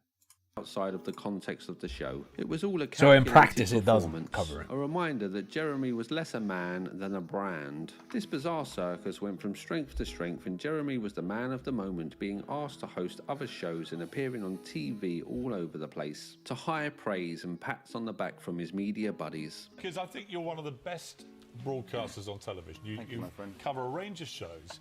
You're incredibly smart at what you do. You're very successful at it. When it first started on TV, I thought, oh my God, this is awful. This man's a maniac. Why are they doing it to these poor It's pretty undeniably good at what he did, though.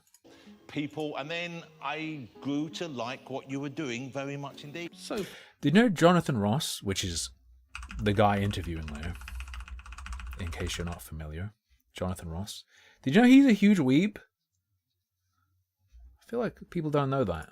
Much indeed. So far, I've painted a bit of a bleak picture of the Jeremy Kyle show, but there were funny moments as well. You were sending explicit pictures of your private parts. He did a show, Jonathan Ross, or Jonathan Ross, yes indeed, he did a show explaining what Moe is. Stir. I sent one, and I had a bad day at work. So I went home and hit the bottom. And that's why I've been to solicitors, I'm not going to lie to you. Oh, here we go. Good for you. Been straight into the solicitors. Good for you. What did the solicitor say? What? I've got to pay £105 an hour. And £100 straight up Yeah, front. because we didn't want to do it through car. No, but what? You girlfriend. That's Sophie. Look at her. She what? Look at her. Look at her. Look at her. Anybody else because of what? I might catch something off her because she goes round sleeping with other people. No, don't. Who? Me? No, I'm not. Then she got me arrested for Basically fucking pantomime. harassment and all that 9 weeks ago. Why did she get you done for harassment? Because I was harassing her all the time. It's so fucking good. Oh, glad that's off the air. Yeah, well, guess what? These people upload themselves now. These people, in the absence of a Jeremy Kyle, they create the content themselves. You can find these people on YouTube everywhere. Full circle, the show was then exported to America, but didn't find the same success due to the viewers not liking the mean-spirited way that Jeremy treated his guests. So the show was cancelled after 2 seasons. Back in Britain, despite all of the warning signs, the show was still getting good ratings and hiding behind the justification of helping the guests. ITV claimed that they offered the best aftercare service of any talk show and called the guidelines for the show the Bible, claiming that they were 140 pages long. As we will see later on, this claim has some big question marks over it. The show was marketed as a conflict resolution show, but anyone watching could clearly see that it was the modern-day Colosseum, a bloodthirsty spectacle where Jeremy Kyle was the judge, jury and executioner, giving the thumbs up or thumbs down on the lives of his helpless guests. Well, to be fair, they weren't all helpless. In one infamous clip, one of the guests Yeah, King Europe, I'm not buying that it was actually the mean-spirited style or whatever. That might be how people expressed it, but as you pointed to, King Europe, they were totally into Jerry Springer, and that was fucked. Maybe they just weren't able to perceive the mean spirit in it versus Jeremy Kyle sort of being up front. Like, you get what I'm saying? Used a lie detector card, hitting Jeremy in the head, stripping the facade of power from the physically feeble host. Exactly, RoboFriend.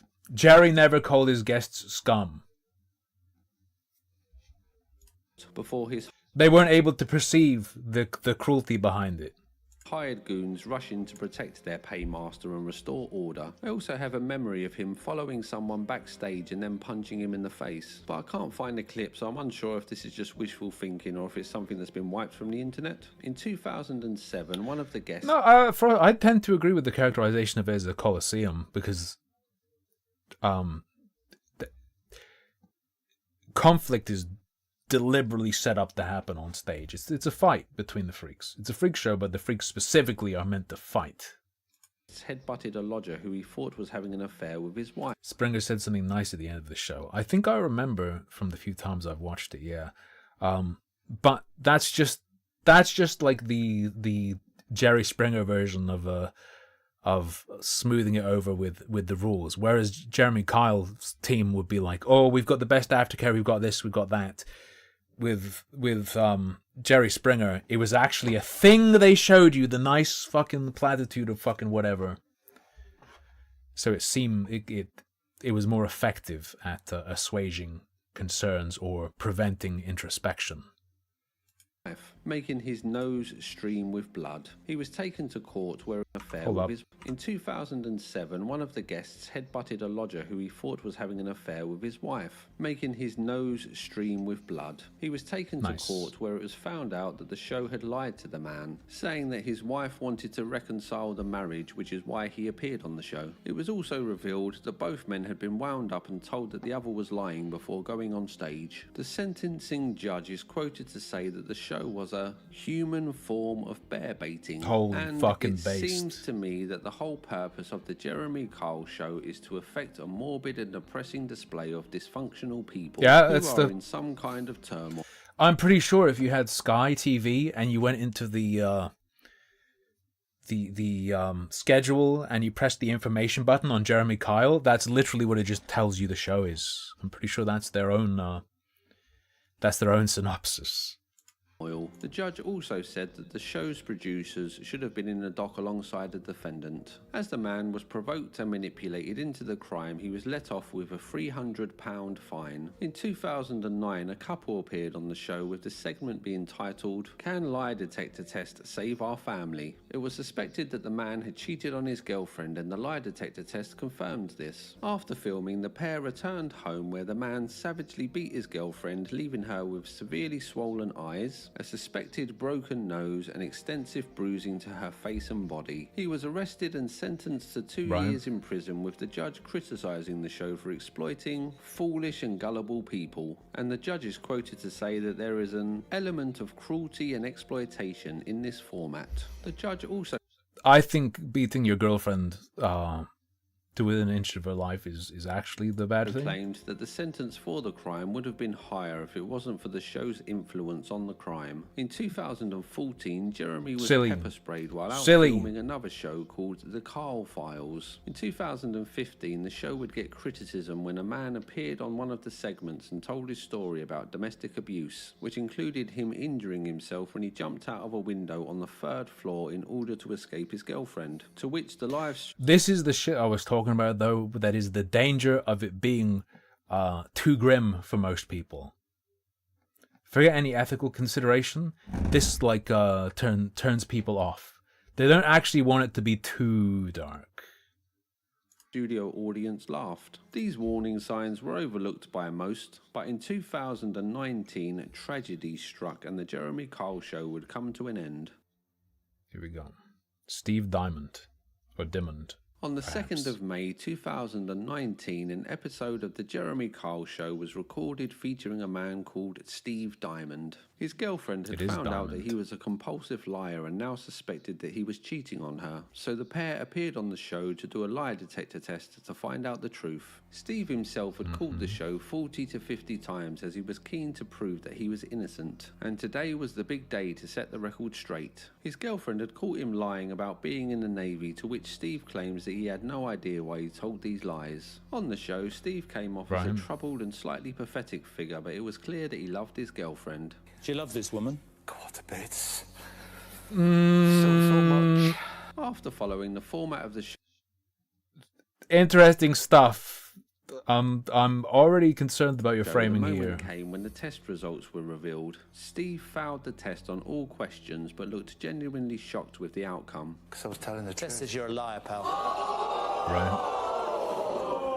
Just so you're aware, you failed every single question.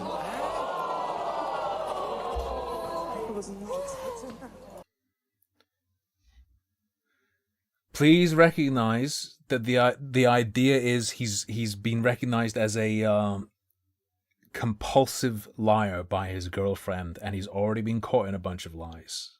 Please recognize. Oh my God, I was never unfaithful. Better go and talk to her.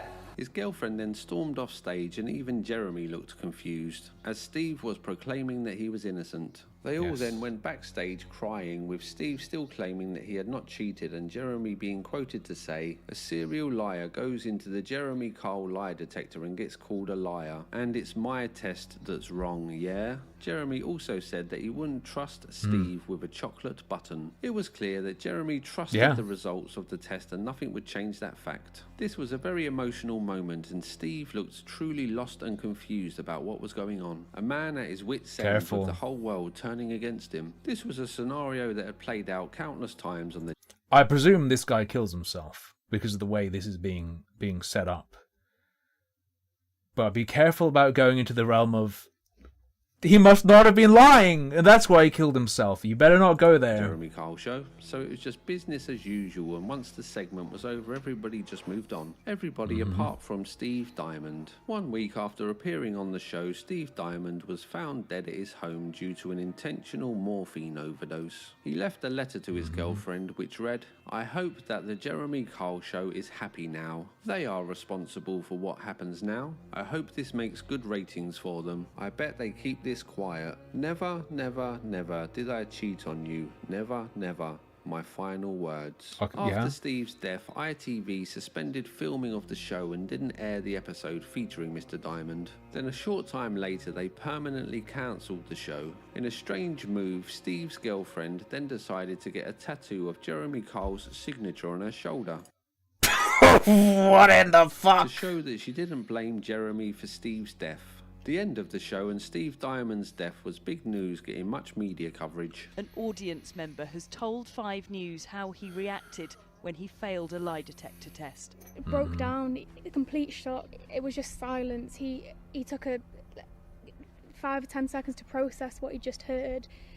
Complete. This is like the you shouldn't be eating meat if you can't face the way it's produced. This could have happened with any of the guests. Shock, turned around, just. It could have happened with pretty much any variation of the format with any of the guests. You're putting dementoids under a magnifying glass. Always a risk. Sobbing. Jeremy Kyle was no longer the golden boy of British media, but an outcast, and those who already hated him took their moment to rub salt in the wound. ITV then removed all episodes of the show from all broadcasting platforms, and the scramble to purge history began. It's very hard to find clips of the show on the internet now, I'm guessing due to copyright claims from ITV. It doesn't bode Wouldn't be well for shocked. this video staying up, but hopefully I've done enough to get around the Don't know. I see the flips. It seems to be enough. copyright claims. An official inquiry was held into the death of Steve Diamond, which Jeremy refused to attend, but other workers on the show did go and answer questions. During the inquiry, questions were raised about the accuracy of the lie detector tests, with the committee claiming that 1/3 of the tests would give incorrect results, and the person talking. Don't try and paint the...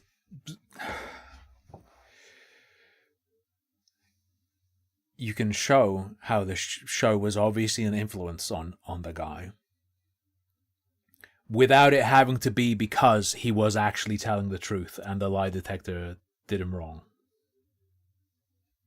Talking on behalf of the show, claiming that he didn't know how reliable the test was and couldn't even give a range of accuracy. He then said it was made clear on the show that the test was not 100% accurate or reliable, which then begs the question of why do the test in the first place if this is the case. Plus, anyone that has ever watched the show knows that the tests were treated as 100% absolute proof. So these words ring a little hollow.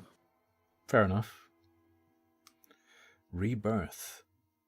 Jeremy Kyle had gone dark and didn't make a public appearance for over 2 years. He claims that he was diagnosed with anxiety disorder and didn't leave his bed for the first 3 months as he was so depressed. But while Jeremy festered, the world outside of his duvet was changing. People started to ask how this show was ever allowed on the television, which wasn't helped when sadly one of the producers on the show took her own life, with her colleagues confirming that she was struggling with feelings of guilt over the show. In November 2000 That's like,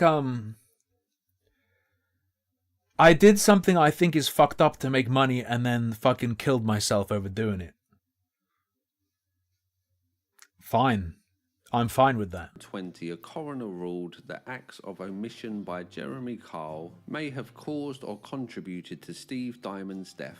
As the years went by, the Jeremy Kyle Show faded from people's memories, the forgotten sin of a nation buried and forsaken. Then in March 2022, Channel 4 made a documentary about the Jeremy Kyle Show titled Death on Daytime. This documentary wasn't very flattering and uncovered many unknown details surrounding what went on while filming, revealing a machine of cruelty masquerading as entertainment. The documentary claims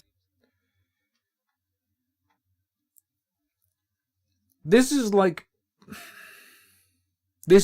cope. I think this is cope after everyone enjoyed it. And when they were forced to see the bad coin flip, the guy killing himself, suddenly, wow, it's been revealed how fucked up it was. Wow, crazy, these details. Who could have known? Who could have known this was kind of fucked up? that the workers on the show would skip mental That show is copium. Copium for people. Health checks for guests, wind them up before they went on stage in order to make them fight, give alcoholic guests beer before appearing on the programme. That's fucking incredible. Staff working on the show complained about Jeremy having a god complex and that he was nasty and demeaning backstage. There's a point where like your protection of the people is itself reducing them to mere animals. They also claimed that other people had taken their lives. Maybe they just are. I'm just saying, if it's that hard to avoid treating them like a force of nature or like an animal in the wilderness, maybe there's something to that characterization. I don't know. After appearing on the show. The documentary claimed that if someone went onto the show looking to go into rehab, they would be told that there was only one spot left, and that this place would be going to the person who gives them the most entertaining show. This documentary was scathing and... Holy fuck, that's... Okay, that really is twisted. That's... Rehab Royale. Rehab Royale.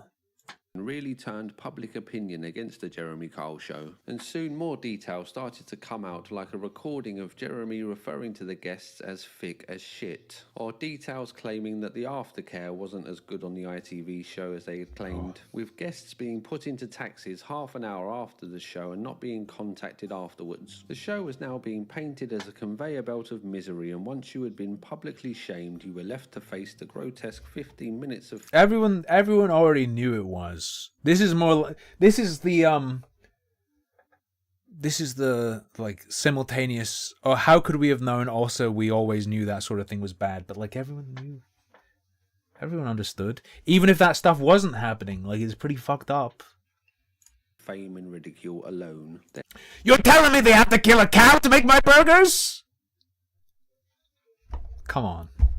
There have been many other claims on the internet of people ending their lives after appearing on this show, but as far as I can tell, they're unconfirmed. Steve Diamond's girlfriend then came out and claimed that she had tried to use sandpaper to remove the Jeremy Kyle tattoo, as she now blamed the show for Steve's death. Now you may be thinking that given this new level of damn hatred, spot. Jeremy would continue to lay low and let the ill will pass. But no, just a month after the documentary aired, he broke his media silence and gave an interview on Talk TV, which was I'll do it titled, again. "I've been cancelled." In this interview, he tried to spin the show being cancelled as a freedom of speech issue, and that he was the victim of cancel culture who just had the wrong opinions. Poor Jeremy, he's the real victim in all this.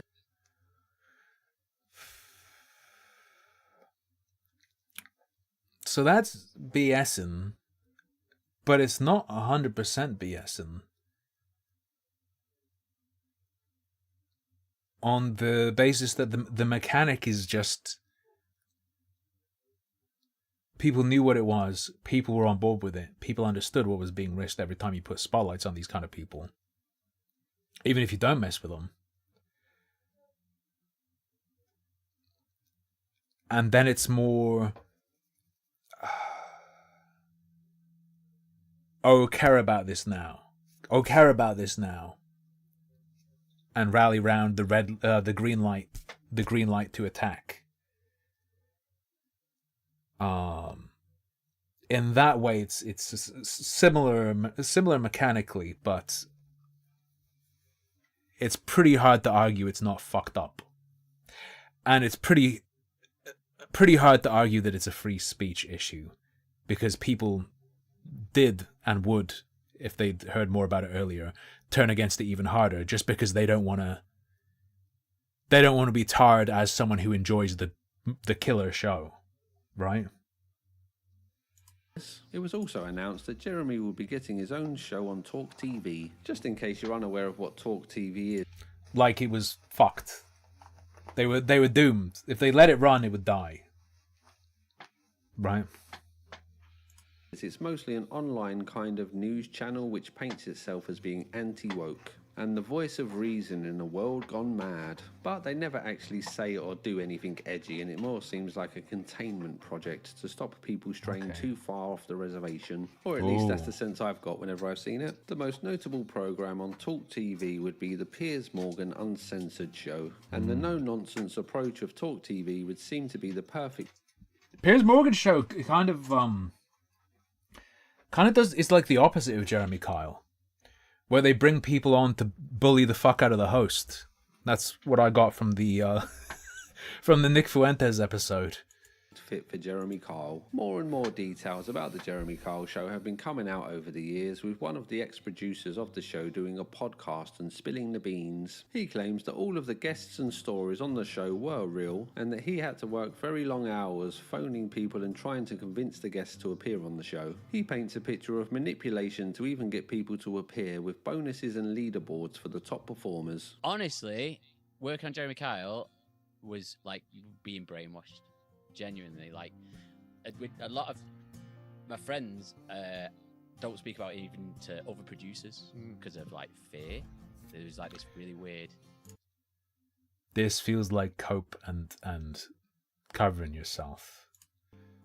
It's really weird culture where this is minimization of culpability, minimization of responsibility, minimization of self-agency. Everyone was just terrified of speaking out about it when you worked there, and even when you left. It was like, it was actually quite bad, like what happened to all the people who worked there. Even though we did bad shit. Yes, of course, you guys are the victims. No, like, no, but I do, I believe it. It was a very up thing from top to Yeah. bottom. Like, So someone was doing a lie detector, and they admitted on stage, yeah, I was lying, before the results were read out. But the results, they'd passed. Yeah. So someone had to be in Jeremy's ear and like, don't open the envelope, don't open the envelope. So he was like, oh, well, I suppose we don't need to listen, don't need to open this, and just threw it away because he passed, but then admitted it on the show, yeah. He claims that... Was their admission real? How deep in can you go? It was such a toxic... Stop. You can't trust polygraph test results. You also can't necessarily trust an admission. Are you willing to go that work far? environment that one day he was going to work and had to stop himself from walking into traffic, and that this was the moment that he decided to quit the job. It was also found out that someone else had taken their life on another show that Jeremy Kyle hosted called Britain's Worst Husband. On the 10th of September 2024... When that... Look. Any version of that show, I think, risks suicide. Hampshire coroner Jason Pegg found no causal link between the show and Steve Diamond's death, noting how aftercare records indicated that Steve Diamond was emotionally contained and expressed no dissatisfaction towards his treatment during recording. The Jeremy Kyle Show had over 20,000 guests during its 14-year runtime and was one of the most watched daytime television shows in British history. So a question you may be asking yourself is, why would people agree to appear on this show? What the show was and how Jeremy behaved towards the guests was very well known, so why willingly put yourself through that? As far as I can tell, the guests were heavily manipulated into appearing. They would have some feud that was very important to them that couldn't be settled as they couldn't afford a DNA or lie detector test. The producers of the show would then keep pestering them on the phone, telling them that they were the good guys of the story and that Jeremy was on their side, making out that this would be their moment of victory over their enemies, only for the rug to be pulled once they appeared on stage. In the interests of fairness, I have seen many reports. The actual karmic balance there is that when they get hit with Jeremy, it's because they were trying to unleash him on their opponent and therefore deserve it.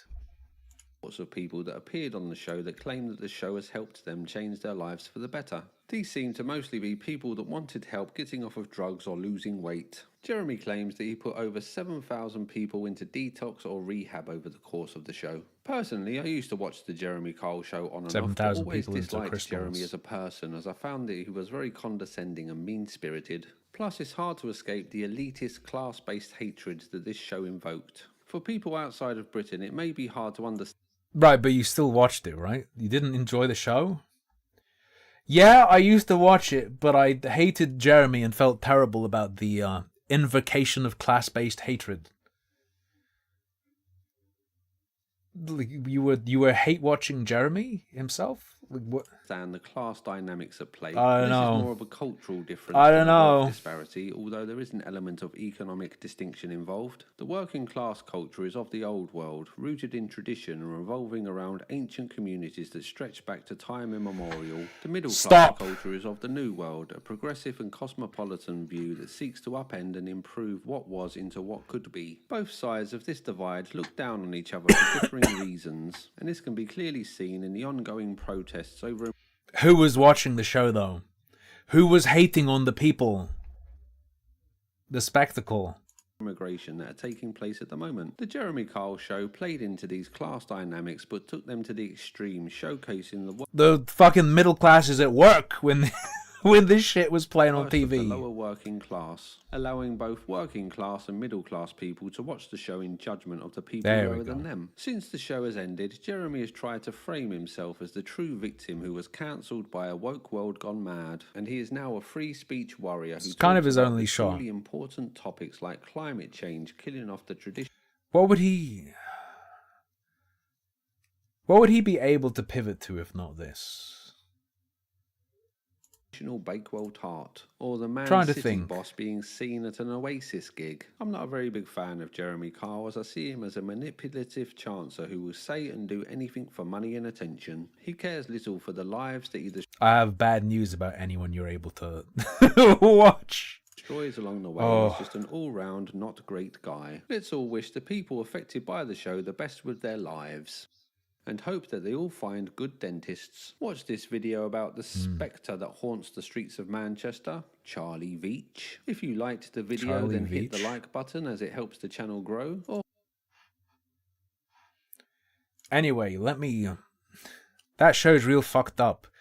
Let me now spotlight a vulnerable person. I don't know.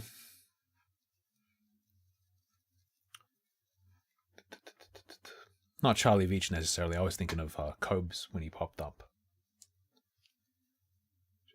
Thank you, my collecting goals. Wheelchair Rapunzel. What we got? What we got? 2 friends killed. Uplifting content. I don't know. I've been getting recommended true crime by YouTube when I open for the stream. When I like open up YouTube to get ready, I see the homepage, and I have shit that's like young girls lead cops to their dead mother. It's like, I can't fucking watch that. I can't do that. No, I can't do it.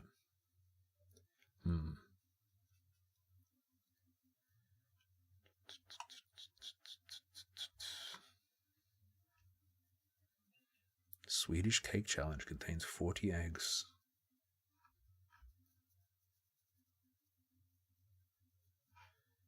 People messed with the wrong cops.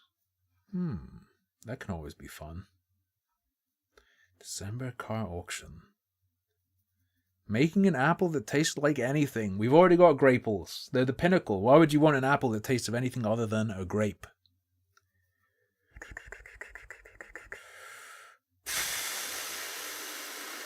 Teen scammer watches her life fall apart. The pole guy is detestable. I have no idea what that is.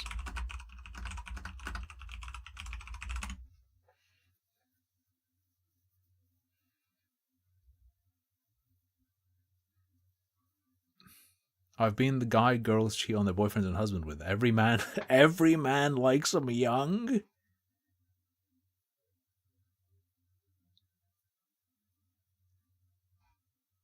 This one? Am I here? What do you mean, am I here? I'm right here. I watched the new Danny and Gary earlier. Gary was in a bit of a poopy mood. I recognize the lady, but that doesn't... It looks... I recognize the lady, and she looks like the kind of lady who would make videos that I do not like. However, based on the quotes in the thumbnail, I think she has a very easy target. Heyo, there's a guy that shows up on a lot of people's homepage in their recommended community posts, since he posts a lot of polls asking general questions, giving general options, and then everybody discusses the topic in the comments. It's very similar to what I do, That was the strat for a long time, wasn't it? Polls. where I ask questions, Poll sometimes guy. pertaining to a topic I'm going to talk about in an upcoming video, and sometimes just general shower thoughts. I don't know if he does them for the same reasons as me, but the reason I do polls is sometimes because I want people's insight, or even stories to a general topic that's on my mind, and then evaluate them all to come to my own conclusion. Even when I do my more rage bait polls, the point is to get people's reactions and responses because it's fun. So when I... This is cope. Stop. Don't pretend. I have no consideration of the idea of engaging an audience. That doesn't even enter my mind. I'm just a normal person, your friend. came across this guy's poll that asked, how could OpenAI/ChatGPT become more popular? Imagine my surprise when I saw that he turned off the comments. I've had my fair share of polls that I've regretted asking, since sometimes they were poorly worded or something along those lines, so the clear solution would be to delete the poll, and either word it better if I still wanted answers, or just move on to another topic entirely. I don't see what point of turning off your comments to a topic you ask people's opinions for would be, since don't you ask these questions because... That is interesting, she's right. A lot of the time it's because people are bringing up something you don't want them to. Can also, of course, be disagreement, but that's normally what I want to sniff for. Like, what info are people sharing that you don't want seen? you're genuinely curious on what people think, or do you think he asks these questions because he wants his opinion to be validated? When people turn off their comments, their audience usually goes to the previous post and comments their thoughts on that one instead, because turning off your comments is more of a symbolic thing than anything else. But the previous post was just a text post that asked, if people hate AI so much, why are Ray William Johnson's videos killing it right now? I think this question's rhetorical. Do you think this question's rhetorical? By the way, Ray William Johnson is an influencer who started implementing AI as a replacement for his millennial stock image visual for his videos. The reason he's still successful when most people hate AI is because he already had his claim to fame before he started using... Stop. Stop. If they hate AI, it would dent him, surely. AI, and subscribers can be very loyal, especially when they consider the content they're watching addictive. The poll guy pinned his own comment that didn't answer him loyal, especially when they consider the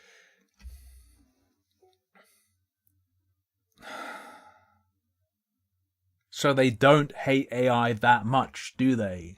content they're watching addictive. The poll guy pinned his own comment that didn't answer his own question, and instead said that he loves what Ray's doing and wants to make similar content to Ray's AI generated content. I have my own very negative thoughts on influencers using generative AI images that I want to talk about later, but this poll guy is very pro AI and drops an essay of a post glazing the out of generative AI, to the point where he says that every time he's used AI, it's for a project he's worked on, because it's not like he can drop $1,000.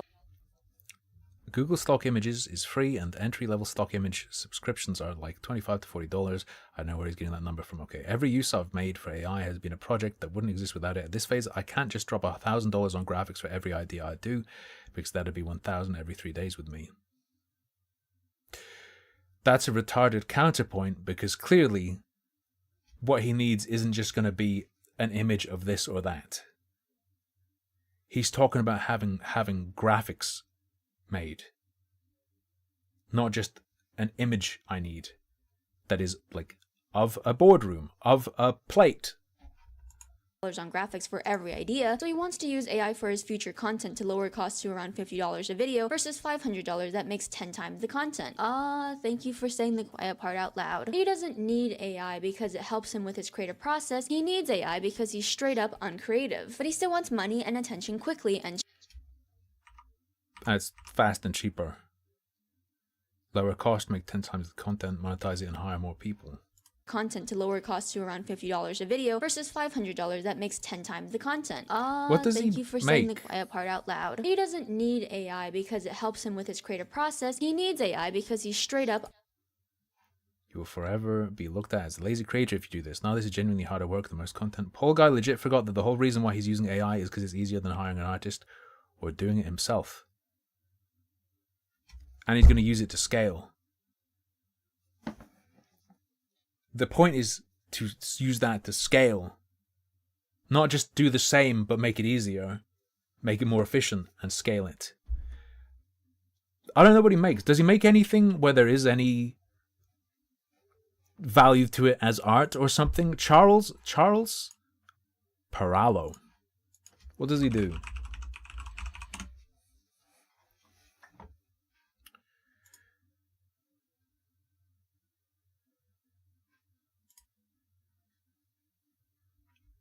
Wait, 6K views, 4K views, 49K. Okay. Oh, so he's like an old dead channel with 1 million subs.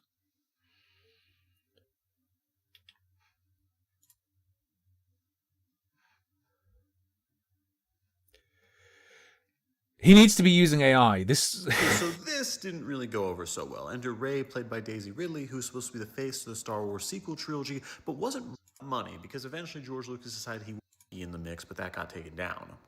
Any decisions? This is what he makes? He'd just be using like AI to jingle keys for people.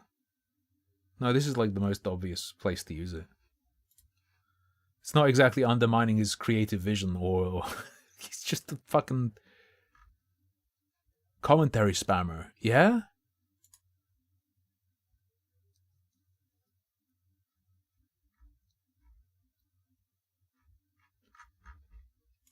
Yeah, he's just telling you he wants to farm harder. He was already trying to like fucking farm, and then AI enables him to do that faster. Yeah. Uncreative, but he still wants money and attention quickly and cheaply. Hilarious to call it your animation channel when it's not yours or animation. People kept pushing back against. Oh, hey, animation channel. Is it under home, like related channels? Does he have one here?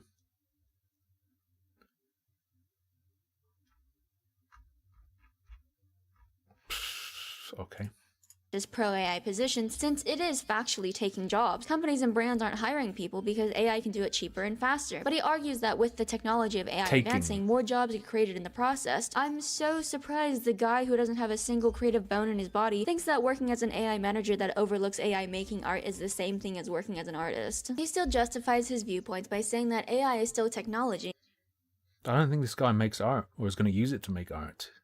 And I mean, isn't it the same thing as an artist drawing on their iPad? Okay, pool boy, let's say hypothetically that I outright stole bits and pieces from your pools for an entire week and passed them off as my own because, well, I used my eyes to see what you posted and then I used my fingers to post it to my community tab. It's honestly basically the same thing as you using your eyes and fingers to post your poll on your community tab, right? And it's completely fine that I profit off of the content I stole from you, right? Since my audience knows that my polls lead into monetizable videos. I mean, technically you are doing that now. That's the same thing, right? I hope you say no, considering it seems like your entire voting audience seems to understand the fact that AI shouldn't be so blindly accepted into every field. When he made yet another post asking people for feedback on the stories he wants to tell using AI, all the top comments are hating it, because even when people were trying to give him good faith feedback he explicitly Show me the weird rapey stuff now. asked for, I've he had outright enough. started to argue with people in his comment section while shifting the blame to another creator. In every single reply, his only take is, well, Ray's doing it too. Nobody likes spineless creators that only... Yeah, I mean, he's correct that it's not a deal breaker. He is... this Charles Perallo guy is very nakedly interested in what will work to get him big, to get him views, as a content strategy. I don't think people are recognizing that he's nakedly cynical about it. I don't... ever seek success from riding on the backs of other people's ideas and creation. When you compare yourself to another single creator that's doing well, you miss the hundreds to thousands of people who are doing the exact same thing and failing. There are millions of channels that are trying to get fame and money off of it. But... so that guy is coping and fantasizing about this working out and being like Ray William Johnson. Sure, he's delusional. Trying to say that AI is this deal breaker, people truly hate it, is also obviously wrong. If the instances where they hate it is like this fucking Charles Perallo shitter, but then it's tolerated with Ray William Johnson, it's not actually AI they don't tolerate. AI, and some of them succeed, but most of them don't. Because why would they follow you if they could just follow the person you're trying to copy? It's so upsetting to see someone set themselves up as someone who likes seeing the diverse opinions of the people they're asking in order to get inspired by other viewpoints to just turn out to be, well, we can still be friends and agree to disagree about whether I can steal the stuff you make from your silly little hobby to make me money and clout. He states multiple times that he feels like he can't pay for an artist for the visuals he doesn't want to compromise because he says that it's just not sustainable. But what's ironic about that is he also brags about coming from money. A while back, he posted a very long rant about how he's proud of not going to college, and he ends up... Oh god, so now it's he's fucking scamming us out of what he should be paying us. How bad would service have to be to not tip a waiter? Gordon Ramsay gifts. Stealing Gordon Ramsay's soul. What haircut should I go for?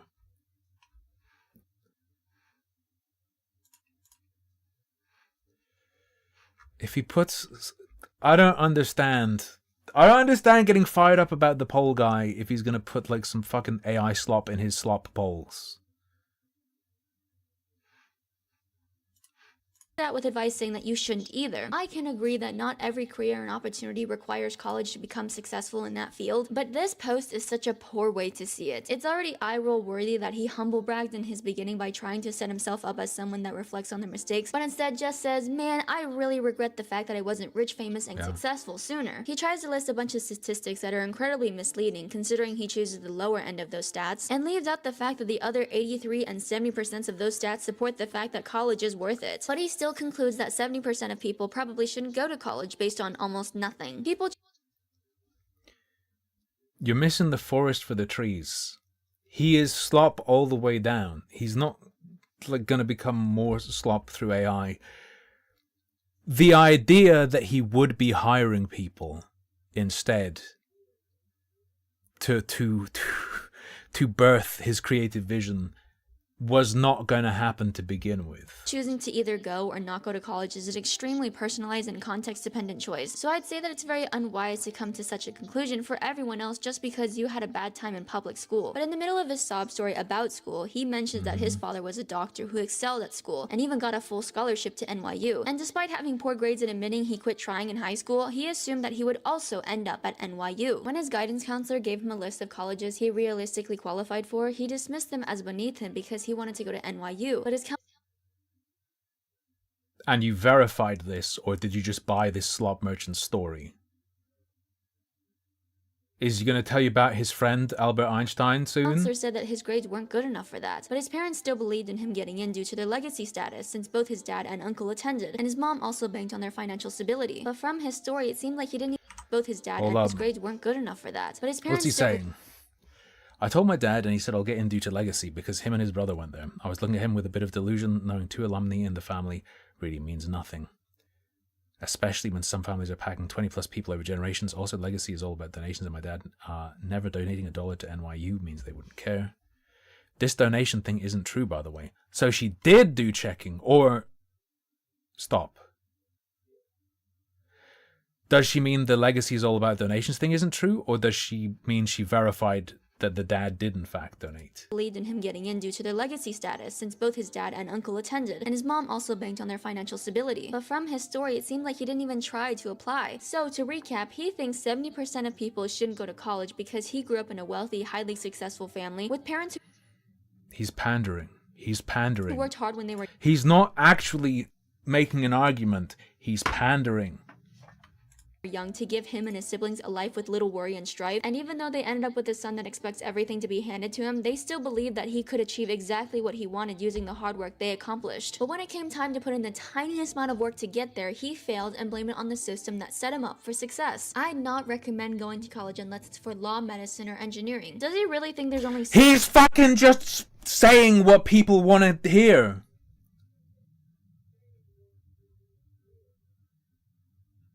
I don't understand not recognizing this. He's spitting out like Reddit shit. The most agreeable shit to the internet people who follow him.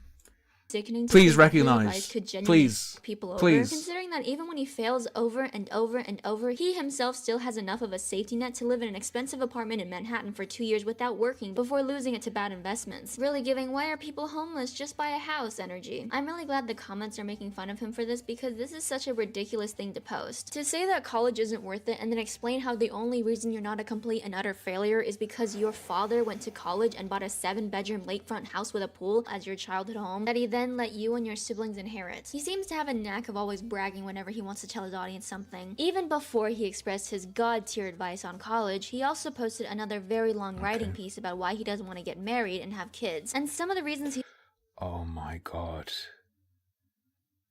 He's not really giving you insight into himself. And then the other one is like, here's why not having kids, here's why not getting married is good, or whatever. Here are the things you can say to yourself about this. lists are insane. I will say that I really respect the fact that he knows and admits that he's not built for having a family or even a long-term relationship due to his narcissism, relentlessness, and lack of emotional availability instead of lying to himself and others. Even if he's doing it in between bragging about his upbringing, I just say kids are most likely not my thing, and neither is marriage. The reasons, well, if you know my writing, you know it's going to be a list. A listicle. It's a fucking listicle responsibility. Well, my friend, while my parents weren't perfect, I can say they were very devoted to being parents, even if they had flaws in it. We'd do family dinners every night. We'd go to a nice restaurant 1 to 2 times a week. We'd go on vacations together. My parents would spend 1 weekend a year away from us. Who is reading this? This is slop. You're not getting insight into the man's soul. He's producing slop for a very particular kind of person. looks, and income, because those were very important details towards the point of this post. What I don't respect is his weird fixation on young women, even if he's willing to be honest about it. One of the reasons that he doesn't want to marry is because the person he would be marrying would age, and that's bad because he says that he will always want someone younger. I want to make clear that this isn't a preference if he actually meant what he said, because preferences aren't inevitable. If attraction disappears solely because time passes, then the person themselves was never the object of attraction or even seen as a person, because at that point you were just attracted to the number. I know a lot of people don't see this as a big deal, but it's such a red flag in someone when their favorite traits in a person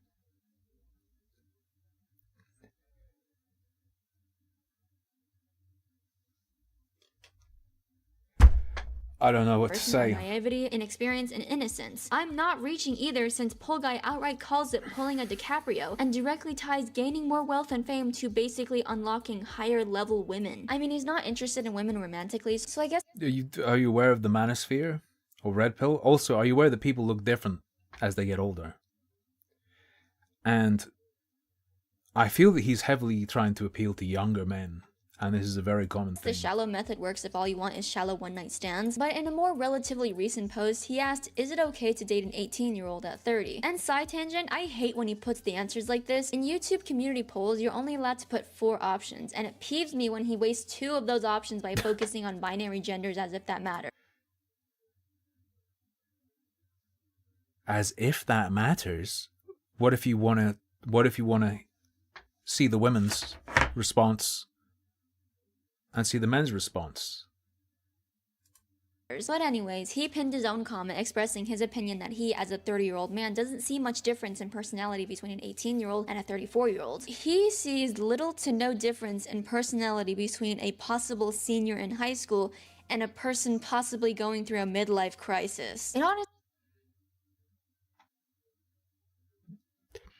Consider the kind of person that would date him. Right? Consider the actual... Imagine the person who would date that guy. Probably is little difference between them across age.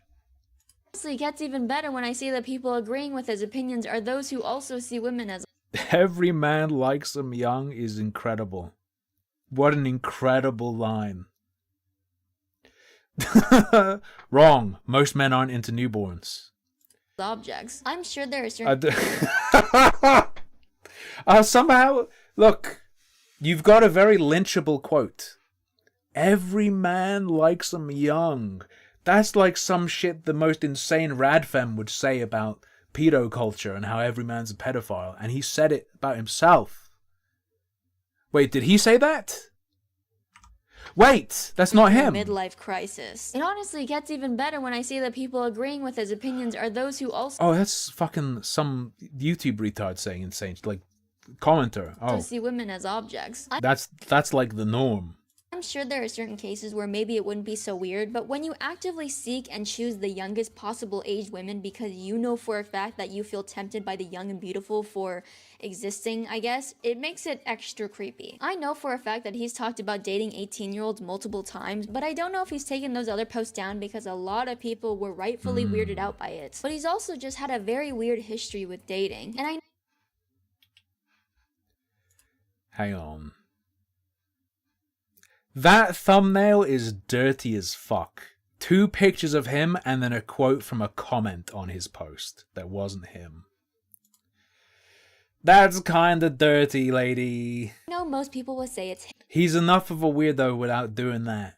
his life and he can do whatever he wants as long as nobody's getting hurt. Well, I have great news for you because not only does he like pulling DiCaprios, he also likes pulling Grandes. In another one of his posts where he wastes 2 of the options again, he asked if the voter has ever cheated on anybody. And again, in his own pinned comment, he says that while he's never cheated on anybody, which for some reason I doubt that's the case now. So this I view as like woman-targeted social slop. He says that he's been the other man multiple times. Some people were defending him since Pole Guy mentioned one case where the woman left her husband for him. And even when it didn't work out, she was still happy that... Hold up.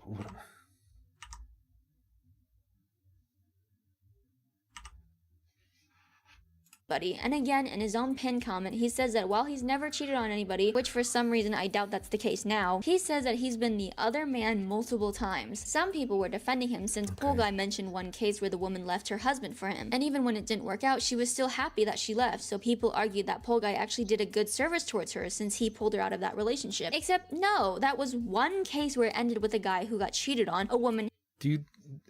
Do we just assume this is all real? The pole slop spam community poster? With the perfect engagement baiting effort posts? We just think that's all 100% face value legit. Happy that she cheated on him, and another guy who doesn't give a shit. Even if Pole Guy wasn't the one cheating, he was still participating in it. And even though sometimes one terrible choice doesn't make you a completely bad person... I'd never cheat, but here's the thing. All the women are just cheating on their husbands with me. it doesn't make you a good one either. Could be true, but like Especially since he's been the other man. when all the stories are exactly crafted to have people swarm in.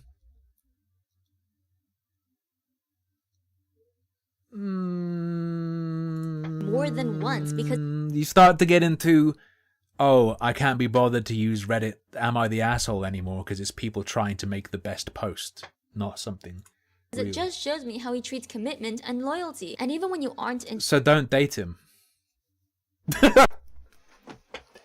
Simply don't. Okay, so don't hook up with him or date him. interested in romantic relationships, friends, family, and even business partners all value loyalty. Even when he tries to justify himself by saying that she was happier in the end anyway,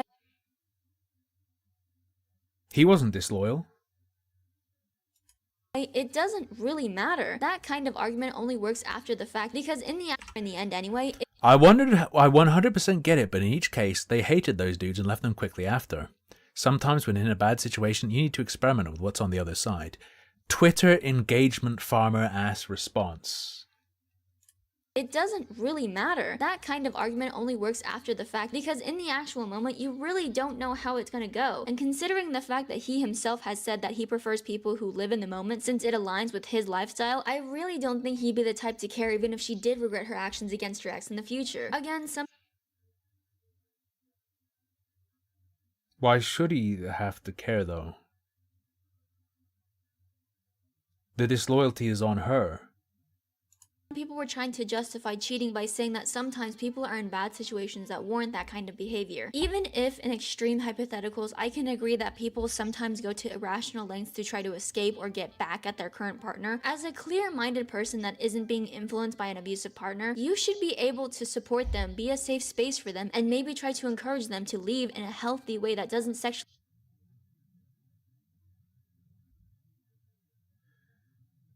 So you agree with him, though? Wait, you just carved off his justification as something you accept. This is you agreeing with him, but taking a long time to say it. Take advantage of someone who's so distraught in a bad relationship that they feel the need to cheat. Okay, never mind. Fair enough. This part. I believe it's different when the It makes the person who decided to cheat the victim of him in that scenario. If the person is mad at their partner and then cheats on them, that person is the victim of the person they cheated with because they were in an unclear mental state. Okay. I find that to be an extremely pro-cheating position. person seeking to cheat chooses someone that doesn't know they're in a relationship. Well, yeah, Trisket. Look at his channel. His typical videos. Fucking worse than me. Worse than me on most of them. Her one double the typical performance. Not quite as big as some of his other ones though. Poll guy knew of Why did this get recommended to me? I feel like I'm gonna die. Like my brain is shutting down. It's hard to speak. his position, and for him to give advice to the same douchebags who are willing to help a woman cheat on their partner shows me that he also Stop. sees this as perfectly normal and even somehow He's farming. He's farming. a good thing. He doesn't question why he's so comfortable being involved with someone who he knows is in a committed relationship, or why his presence just happens to be the saving grace of these women, and also why his help also ends with him benefiting with the woman in the end, because he's the good guy and the In these stories told on the internet. only thing he questions these is stories. why can no one else see it? I actually defended this guy for quite a while before I actually knew about any of this stuff, since I thought he was just What? I don't understand. This isn't like I don't understand even commenting on any. It's like a nothing. a poll guy posting generic polls. Sure, he posts a lot, but I don't really think that aspect really matters. When people started getting more specific with their hatred, I wanted to look more into him to see if there were actual reasons for people not liking him outside of being slightly annoying. In my search, I found this woman who made a video talking about some insensitive posts and polls he made. I'm the kind of person that checks comments before I actually watch the video talking about some insensitive posts and polls he made. I'm the kind of person that checks search. Hang I on. found this woman who made a Got messaged by a girl on Instagram and always skeptical when I get those. Asked for a voice message and was 100% confident this person was transgender. I went, hey, I'm flattered, but not my thing. Got a video message and turns out she was indeed a woman and not transgender. Video message how? How was that confirmed in the video message? Is Charles Perallo a victim of sexual harassment? Not interested, and then was sent a video that showed enough to confirm they weren't transgender. Charles Perallo is a victim of sexual harassment. Video talking about some insensitive posts and polls he made. I'm the kind of person that checks comments before I actually watch the video, but some of the top comments were saying that they came from Poll Guy's community posts about this video and chimed in with their own opinions as if they're disagreeing with her. But as I watched the video, I realized that these top comments that clearly got their likes from others that came from Poll Guy's community posts are arguing with a fucking wall. The longest ones are talking about how there's nothing from Poll Guy's community posts are arguing with Erica Monis. What am I looking at?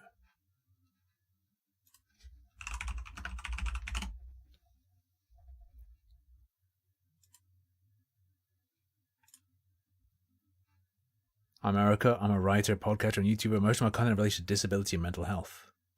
Disability workouts. Give me 50, drop and give me 50 rees. There are no real influencers. This guy's name again, Charles.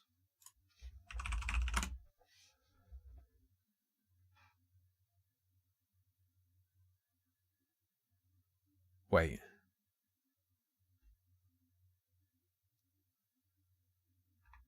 How many are this guy? Okay, she hasn't done that many Charles Perallo videos, but she's done multiple. Community tab is a mess. Charles Perallo is mad that YouTube won't give him pizza for getting 100 million views. Did you get sucked into caring about a guy who posts polls by an A-log?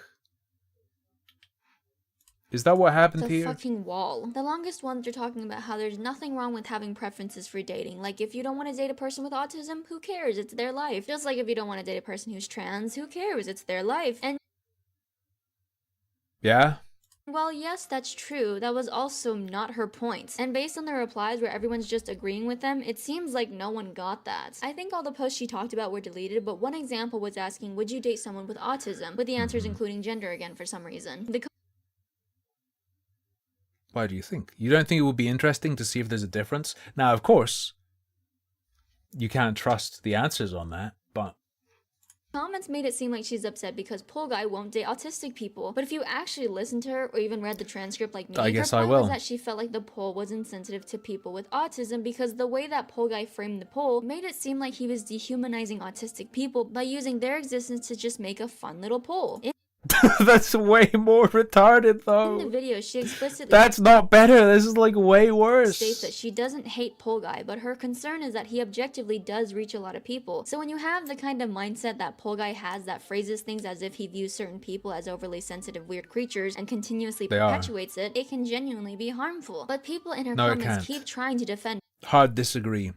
Demonstrate harm right now. Poll Guy without engaging with her points, which ironically proves her point. He harbors an audience that doesn't listen to people and instead blames those sane people when they call out possibly harmful behavior. Maybe he is truly Now it's possibly harmful.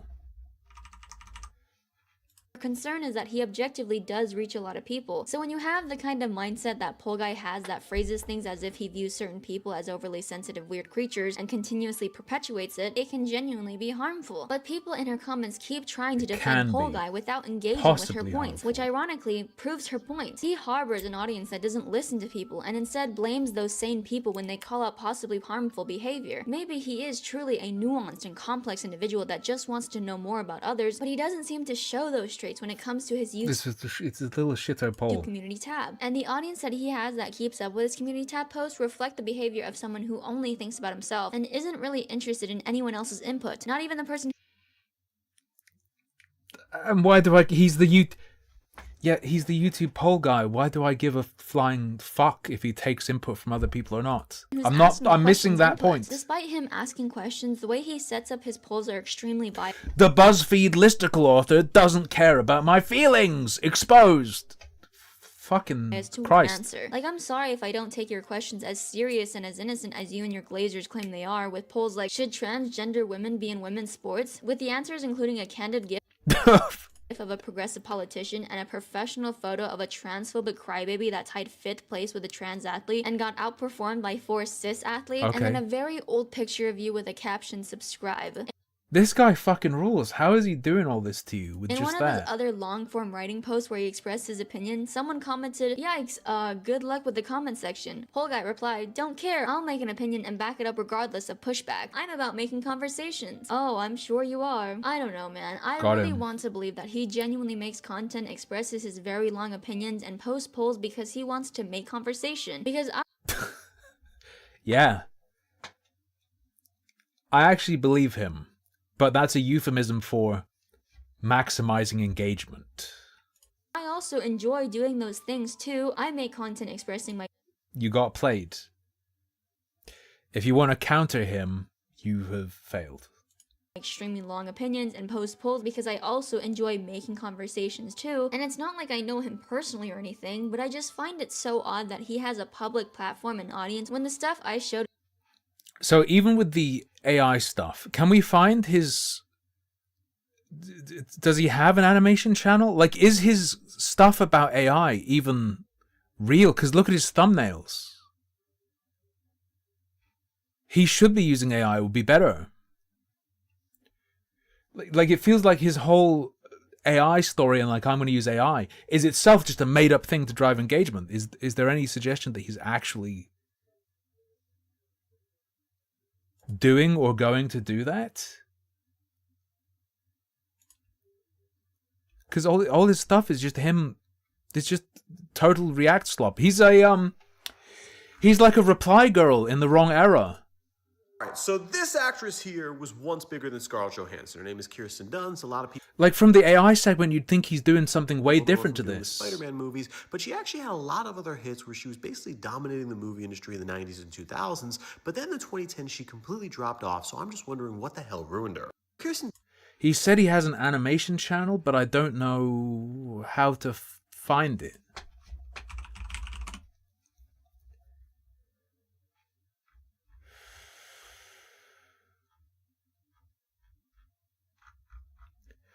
Charles Paralo. Like, they're getting mad at him saying he's going to use AI and that takes jobs and stuff. Ah, here it is. Oh my Christ.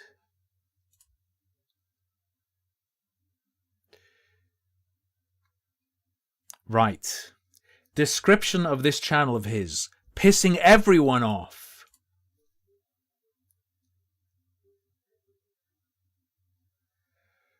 And by the way, his handle is CP Pictures. So this is where he'd be using AI. When is plastic surgery enough? From Erin Moriarty placing her damn... They are concerned about his animation venture taking off and its use of AI denying people jobs. This is ostensibly his animation channel. To Lola Bunny getting breast reduction surgery, which led to a $50 million loss for Warner Brothers with furries. Actors have always been trying to undergo that damn knife for their own vanity. And today our new subject of plastic surgery abuse is none other than Donkey Kong. The once fun-loving frenemy of Mario, who went from being the jock of the group, is now accused of having this massive plastic surgery addiction, completely changing his face. They are his audience. Yeah, exactly. He's farming. He is straight up farming. There's parts of himself that he willingly shows to his audience. He seems self-aware enough to notice the patterns and put a name on them, but it all... They're trying to do like deep dive analysis on this guy. He's immune. He's fucking immune. I don't think I want to watch this woman's video. I've had her problem summarized. He's damaging the autists.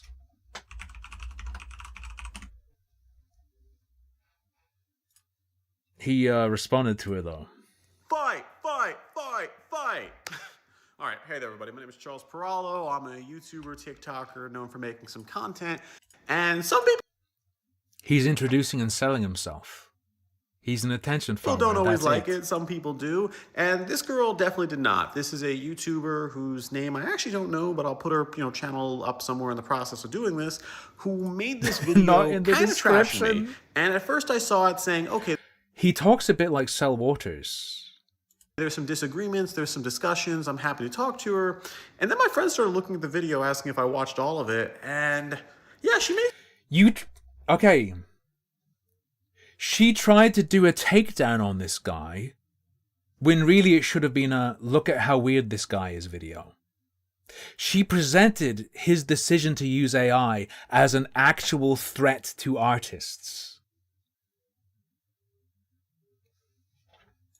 Some really ugly claims about me. So I'm always up for conversations. Even in the comments, I said if she wants to interview me or hell, come on my channel, we can discuss it. I'm welcome to have that happen. It's so whenever somebody says transparent. negative things about you, it's always just worth a conversation. There's never anything to do that. But I just want to address everything she said in the video in case some people have complications, in case people see it. And also just because I think it's kind of fun to debunk people because... to be honest, she didn't really do that great of a job at talking. Like, it's a nicely edited video. I really appreciate it. She did good work in that front, but she did misstate me a lot. So let's just kind of dive in here. It looks like this girl's hate video started was this poll right here I did a couple weeks ago talking about AI with ChatGPT and how they can become more popular. And there was something that happened with that poll where for some reason the comments got censored. I wasn't actually the one to do that. I've done literally thousands of polls, thousands of videos. I have never disabled comments once, and I certainly did not do it for OpenAI or ChatGPT. There are glitches that happen within YouTube sometimes, or I might have accidentally clicked something, I don't know. He's literally just a troll. I tried to turn back the comments on, but I have nothing against it. People can trash ChatGPT all they want. I'm not on Sam Altman's payroll. I've met him before. I've had dinner with him before. I'm not on his payroll. He's literally just a troll. He's just a troll. But, I don't think he's even engagement farming. I think he just likes trolling.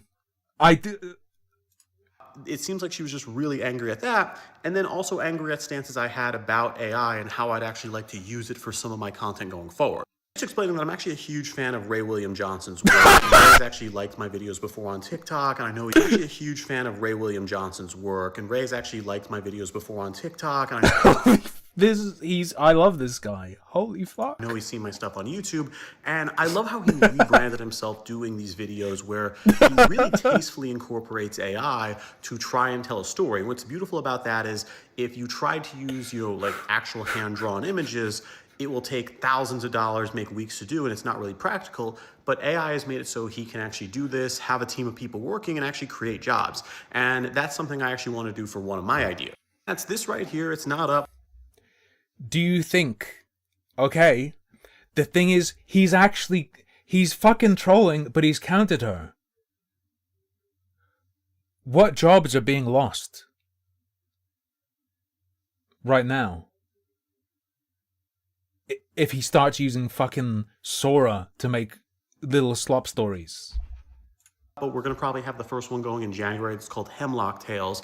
And basically I have this idea to do a channel all about the supernatural where I write these short stories, but I thought it'd be kind of cool for social media to tell them in like an 8 to 15 minute format, doing videos on TikTok and YouTube where I do it in the Ray style, but it's a supernatural story. And some of them are really cool. We have one about like a realtor who's a serial killer, an autistic child who witnesses a murder. That's fucking targeted. That's fucking targeted. He's a troll. He's a troll. All of these are written by me, nothing AI, but we're just using AI in the same method that Ray is using that's really popular.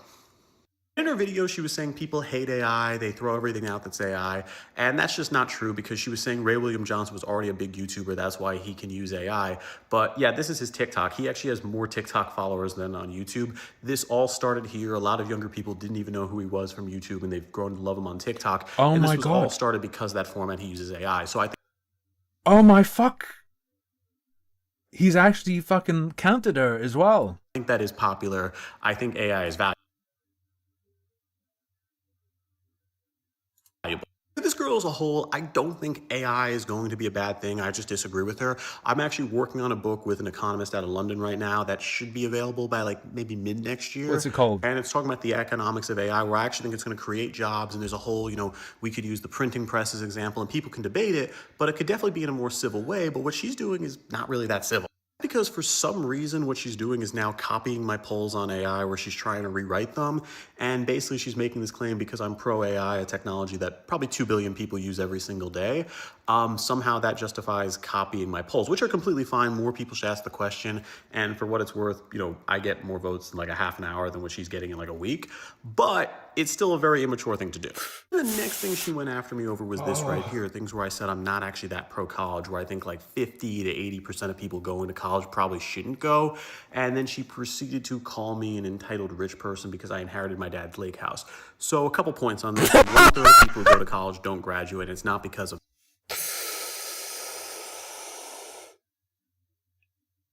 He's just going bam, bam, bam, bam, bam, bam, bam, bam, bam, bam, bam. This is so good. Money, it's mainly because they're just not academically equipped, where we're sending people with D averages to college, telling them it's going to be different for some reason. And then 1/3 of people to graduate from college, and this is all statistics, this is our own government saying this is true, 1/3 of people to graduate from college make only the same amount of money as people going to high school. So yeah, I don't think like 50 to 70% of people should go to college. I don't think most of the majors are that valuable. I think there are better alternatives where people can do. I feel like the lake house comment is going to shatter her brain if she watches this. I think she won't be able to not...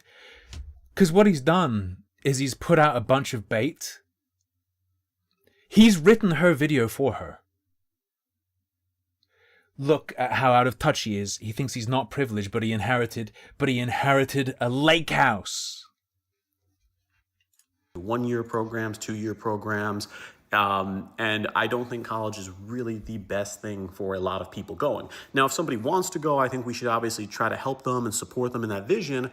But if somebody's a C student or even a B student, yeah, they probably shouldn't go. They should probably pursue something they're actually good at in life. I didn't go to college and I ended up having success. And also, for the record, she's saying I'm some rich kid. Well, I slept on train stations when I couldn't afford a place to stay while I was trying to do meetings. I had 6 teeth that needed root canals that were rotting out for a year until I started making money on social media.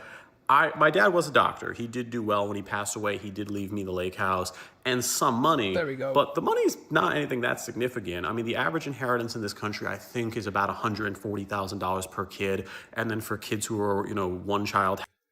Oh my God. This is so beautifully, perfectly crafted. Households, it's about $230,000. He is either a troll or God crafted this man to destroy her brain. Mine fell not that short of that. It was a bit more than that because, my dad did well for himself, but it was not millions. Mine didn't fall too short of that, and then he says it was a bit more than that. Millions of dollars. I actually make... Did he do that on purpose? Did he just do an instant contradiction on purpose, or...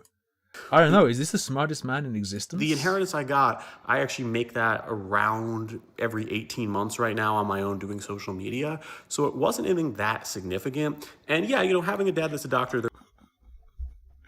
I just make more than 140 grand every 18 months. Fucking around on social media. By the way, take that and then take the spending $1,000 on art for a video is too much. There are some privilege attached to that. If there were like some bills I needed when I was like in my late teens or early 20s, my dad would foot the bill a little bit reluctantly, but he wouldn't. I really appreciate that. But that didn't get me anything that significant. Like, my dad never bought me a car. He bought me a bicycle, which I really appreciated for my birthday one year, but that was really it. So this girl to just say it's an entitled position because I don't think 70% of people should get sucked into something that has no academic benefit and they're spending tens, if not hundreds of thousands of dollars pursuing some dream a guidance counselor came up with them for. Yeah, I'm going to take that stance. And then the next thing she criticized me on were some of the polls and the questions I do, and she definitely has some kind of weird views on gender. So one example is I did this poll right here asking if transgender athletes, transgender women should compete in women's sports. My opinion is no, because I have played female athletes before who were ranked, like I used to play tennis when I was a kid. I played, tennis players who were ranked #1 in their state, and I beat them easily. I was not in the top 10 for tennis players in the men's division, so I can say firsthand women definitely do have a disadvantage against transgender women, but also, which is definitely agreed with. I mean, that poll really does speak volumes, and it seems like she's unhappy her side didn't get the win there. And then also at the same time, she really went after like Riley Gaines, called her a loser because she came in 5th place and tied with a transgender woman. But that really wasn't even what it was about. It's that she didn't get her trophy because they gave the transgender woman so they could have a photo op. That's what the whole scandal's over. And also at the same time, coming in 5th place is really good in women's swimming when there's literally tens of thousands of women who try to get into that, and you're like #5 in your division. That's really impressive. So Oh my, he's fucking spamming it. He's just throwing everything. So I don't know why she's knocking Riley. And then she also went after me because I do these polls asking people, like men and women's opinions. So like, I'm a woman, I'm a man, and yes, no. And she's like, oh, gender doesn't matter. That's a lie. That's being an idiot. And because the reason for that is that every marketing department, every company, every organization, they do value men and women differently. They factually do process things differently. This idea that gender doesn't matter and we shouldn't do polls like that is insane. So her judge my polls really doesn't make any sense. There's finally relationships where this girl really came after me, and honestly, she did a pretty terrible job. So she put up this post right here saying I was sleeping with a married woman and I was the other man and I was okay with that. If you just read it, that's not what happened at all. I mentioned a story where I dated a woman who was still legally married, but they filed for divorce. They were separated. It was just a long-standing divorce because there was some, financial issues. Oh my God. And they were separated, and we went out a few times, and she didn't even tell me that. I've never cheated on any girl I've dated, but previously and kind of currently I've been the guy girls cheated on their boyfriends, in one case husband with, which I'll just say him. Any girl talking to you when they have a boyfriend, congrats, you're witnessing the expiration date on the relationship. In one case I dated a girl in a marriage where it ended not long after dating me, and even though it didn't work out with us, she said she felt freedom after, and it broke her out of the worst choice in her life. It doesn't... Did he say it somewhere else? That she was still legally married, and they were separated. It was just a long woman. That woman, and I was the other man, and I was okay with that. If you just read it, that's not.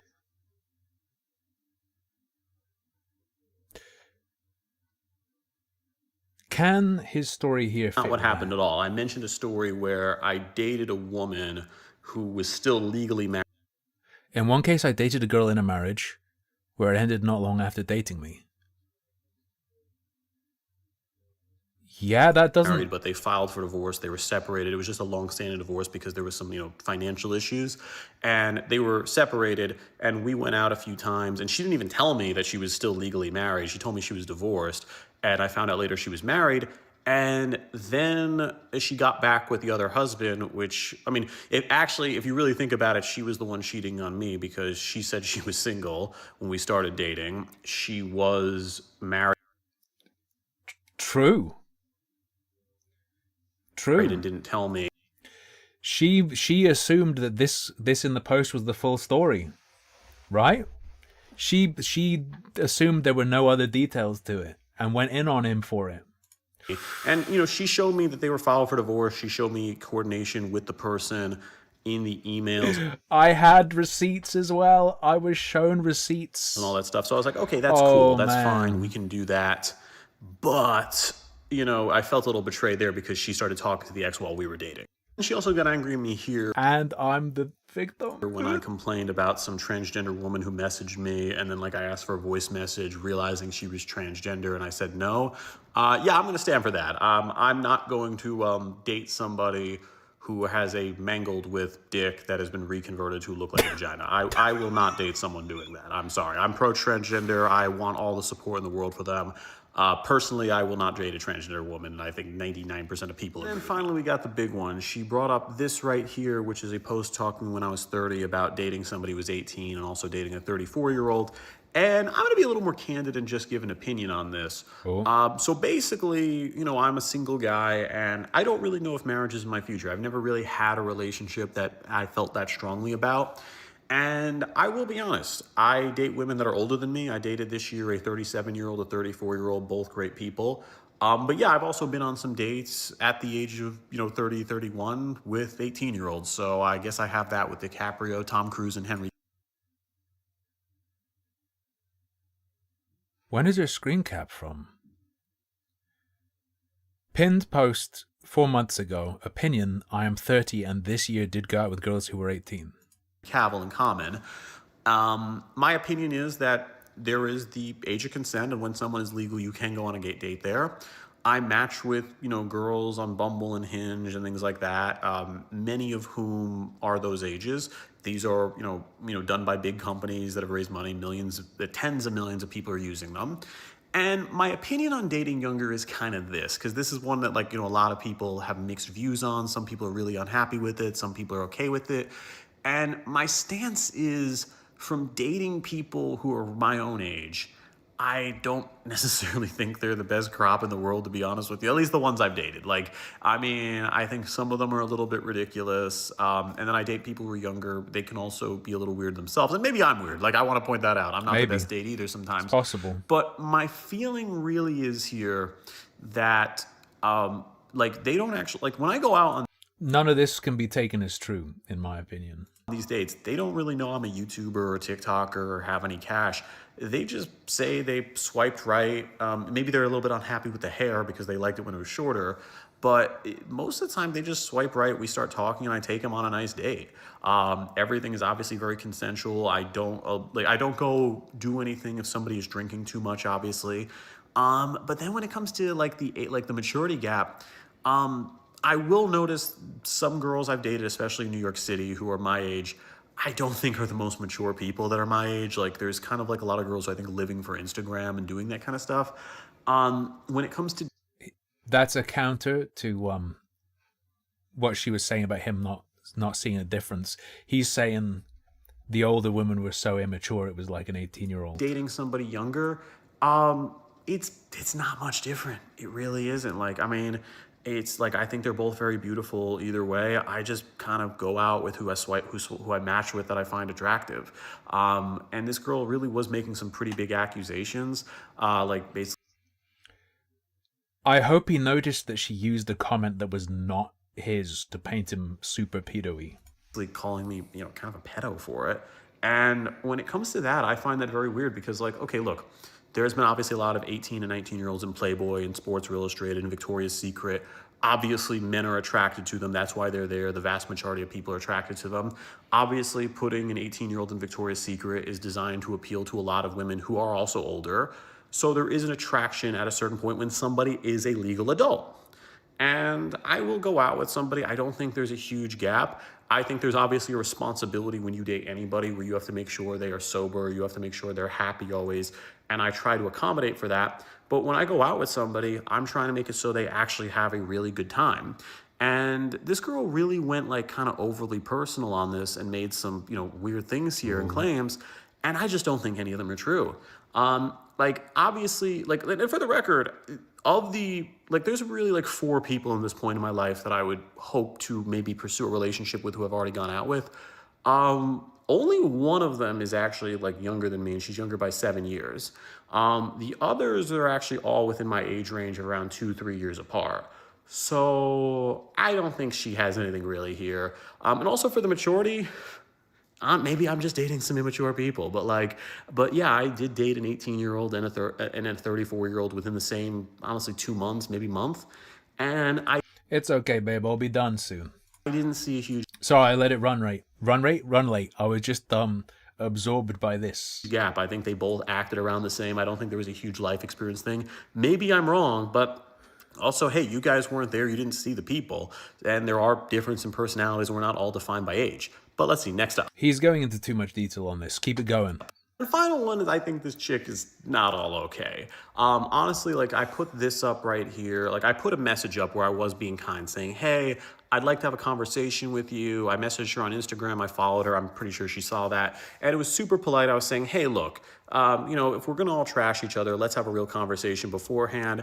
And also, if you want, I'll go on and guest on your channel. Or you can come on my channel, too. Either way, it doesn't really matter. Collab. And we can have Cross-promo. this kind of conversation where I'll just give you a no holds back, ask me anything. You know, you can ask me anything you want for half an hour, 2 hours, 3 hours, And whatever then I you get want to to do, I'll agree And then to I it. get to go back. And she writes back, you know, okay. somewhere over here saying, oh, he wants to collab with me, which, no, not a collab, just the ability to kind of defend myself a little bit. Just the ability to say, hey, I am not a narcissistic pedo who uses AI for my content when I don't use AI for 99.9% of my content. Almost everybody I date is in their late 20s or early 30s. I also have really some good backing behind my views on college and a lot of other stuff. And I could really defend myself and I think make this girl look pretty bad. Well, actually, not look bad. No, you want to break her spine in a live stream. I know what you want to do. The goal is to just... He can think a lot faster than her. I think he would vaporize her in a conversation, in a live conversation. Make everybody happy. Like the goal is to just kind of say like, okay, this was your impression of me, this is what I meant, but also at the same time, I wanted to point her out because, you know, when it came to like the thing on the marriage thing of dating somebody who is in the process of divorce and then saying I'm the other man, when she just showed the comment, like that's not what the story was at all. Like she's just lying. She didn't even read the effing comment. I did want to call her out a little bit on that one, a little bit out on a few other things, but honestly, it could have been civil. She could have brought up some more stuff on me. But what I have a huge problem about is, and this is where what really bothers me, she doesn't want to have a conversation. She just wants to judge. And this is almost like kind of this mental illness that I'm seeing going on where people, they want to say a lot of things, but they don't want to hear a contrary opinion. They don't want to see something that goes on the worldview. Like in her mind, she's like, oh, I worked hard. I made a 15-minute video judging this person I've never met before, had any interactions with, and that's somehow, you know, good journalism or good, whatever it is. She said she's not a journalist in her, like one of these things, I think it was her Instagram thing, her story. She's like, I'm not a journalist. He thinks I'm a journalist. Well, you kind of are. You're, whatever you are, an opinion maker, a trash talker, You've committed an act of journalism. You're not doing a good job at it. You're not skilled at this. You're not good at this if you're not willing to talk to the other person. Like, you know, at the end of the day, like I've done thousands of videos on celebrities. At the end of the day, I've done thousands of people. Tons of things like that. Thousands of people on videos on YouTubers, TikTokers, A-list actors. So this claim is incredible because I'll remind you, this is his content. Okay, so enter Anne Hathaway, one of the most beautiful and talented actresses of her generation, but she does have some people in her life who are clearly jealous of her, and now she just got this very weird video that... I'll always welcome anyone who wants to talk to me. Like Grace Vanderwall commented on one of the posts. I felt really bad that I hurt her feelings. I tried to do like an apology on that. And then also, but also at the same time, I've had Brendan Fraser come up to me saying he loved the videos. So I've had... Mr. Beast said the same thing. He liked it as well. So, but I always welcome people's criticism. Like that's part of... I wonder if you got a Mr. Beast comment.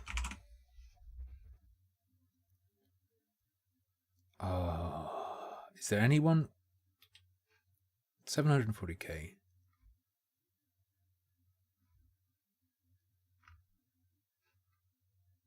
Mr. Beast lied about might be one worried. If he's defending Mr. Beast. Or maybe it's Mr. Beast lied about this.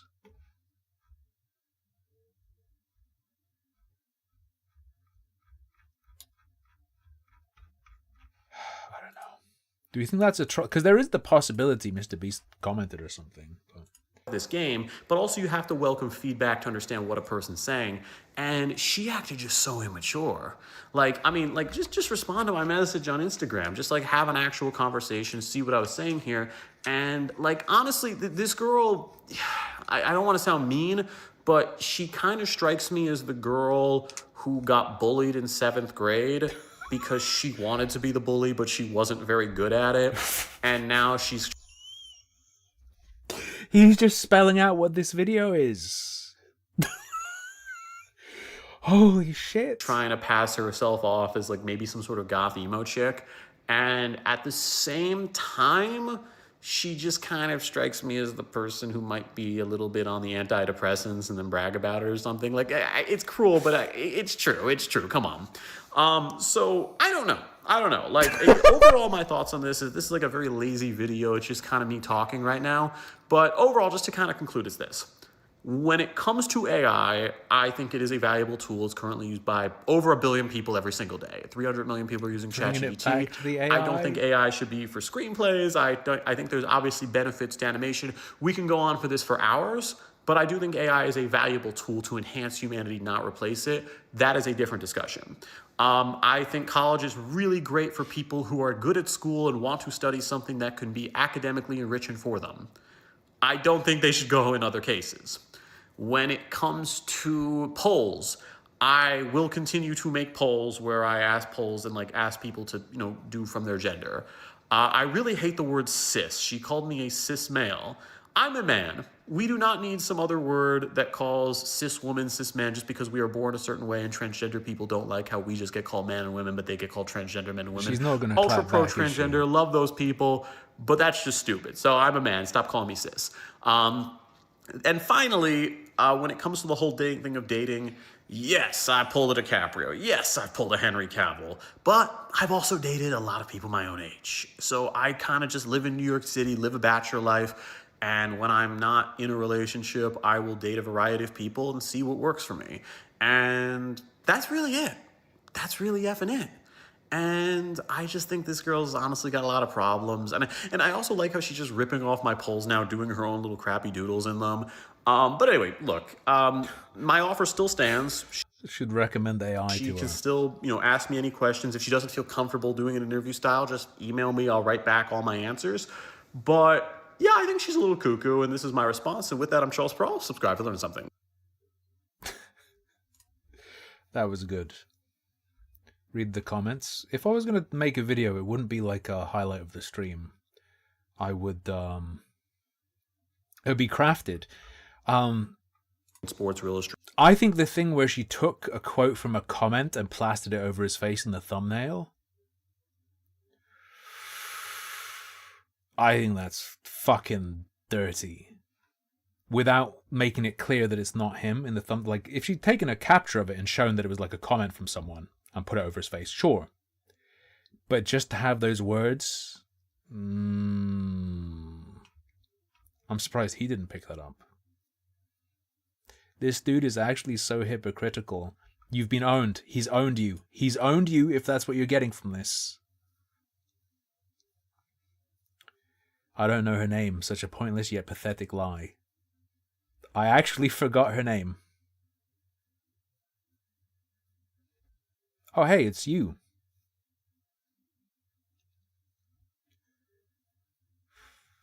Two 2K views on a 1 million subbed video. Let's see what he says in response. I'm pretty sure he's got a response. Didn't it show? That's due to me getting big off shorts where I've had hundreds of videos get millions of views and have over 1 billion views. No, that's pretty common. Charles jumping at the first instance of drama and is not letting it go. Yeah. He's hearted that. Exactly. There was a Gian person. There was a Gian TikTok person. Her polls are actually far more interesting than yours. She hand draws the pictures and comes up with funny scenarios. Dude really just said, nuh-uh. Yeah. You can do that. Her polls suck. Care to elaborate? Holy fuck. Oh. Oh, they don't even know. Oh. They don't even know. They don't even know the arena they've stepped into. Oh my god. What's that woman's name? I actually don't remember. Shazame. Let's check out her polls.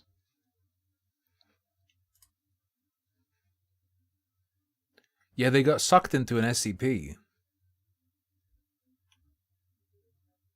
What music genre is your favorite? Wait, she's not even bothering.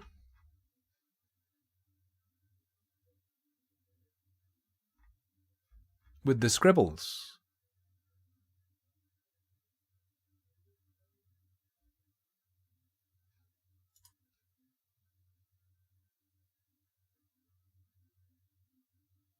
What?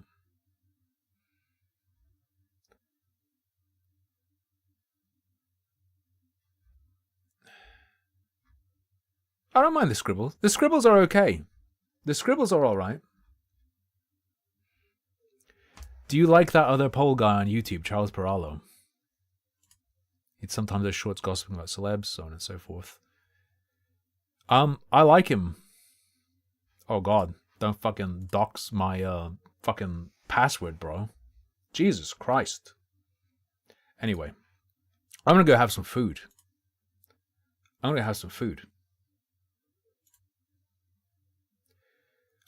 I might make a video about this, to be honest. It won't be like a highlight of the stream.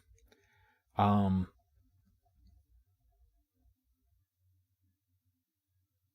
I think just a super condensed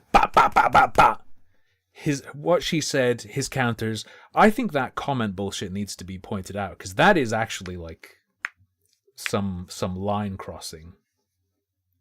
But I'll see you all tomorrow for Limbo of the Lost. New Year's tradition, Limbo of the Lost. If you don't know what that is, trust me, you want to be there. If you do know what it is, you'll be there. Alright, until then, thanks very much for joining me. Good night, sleep tight. Don't let the SSRIs bite.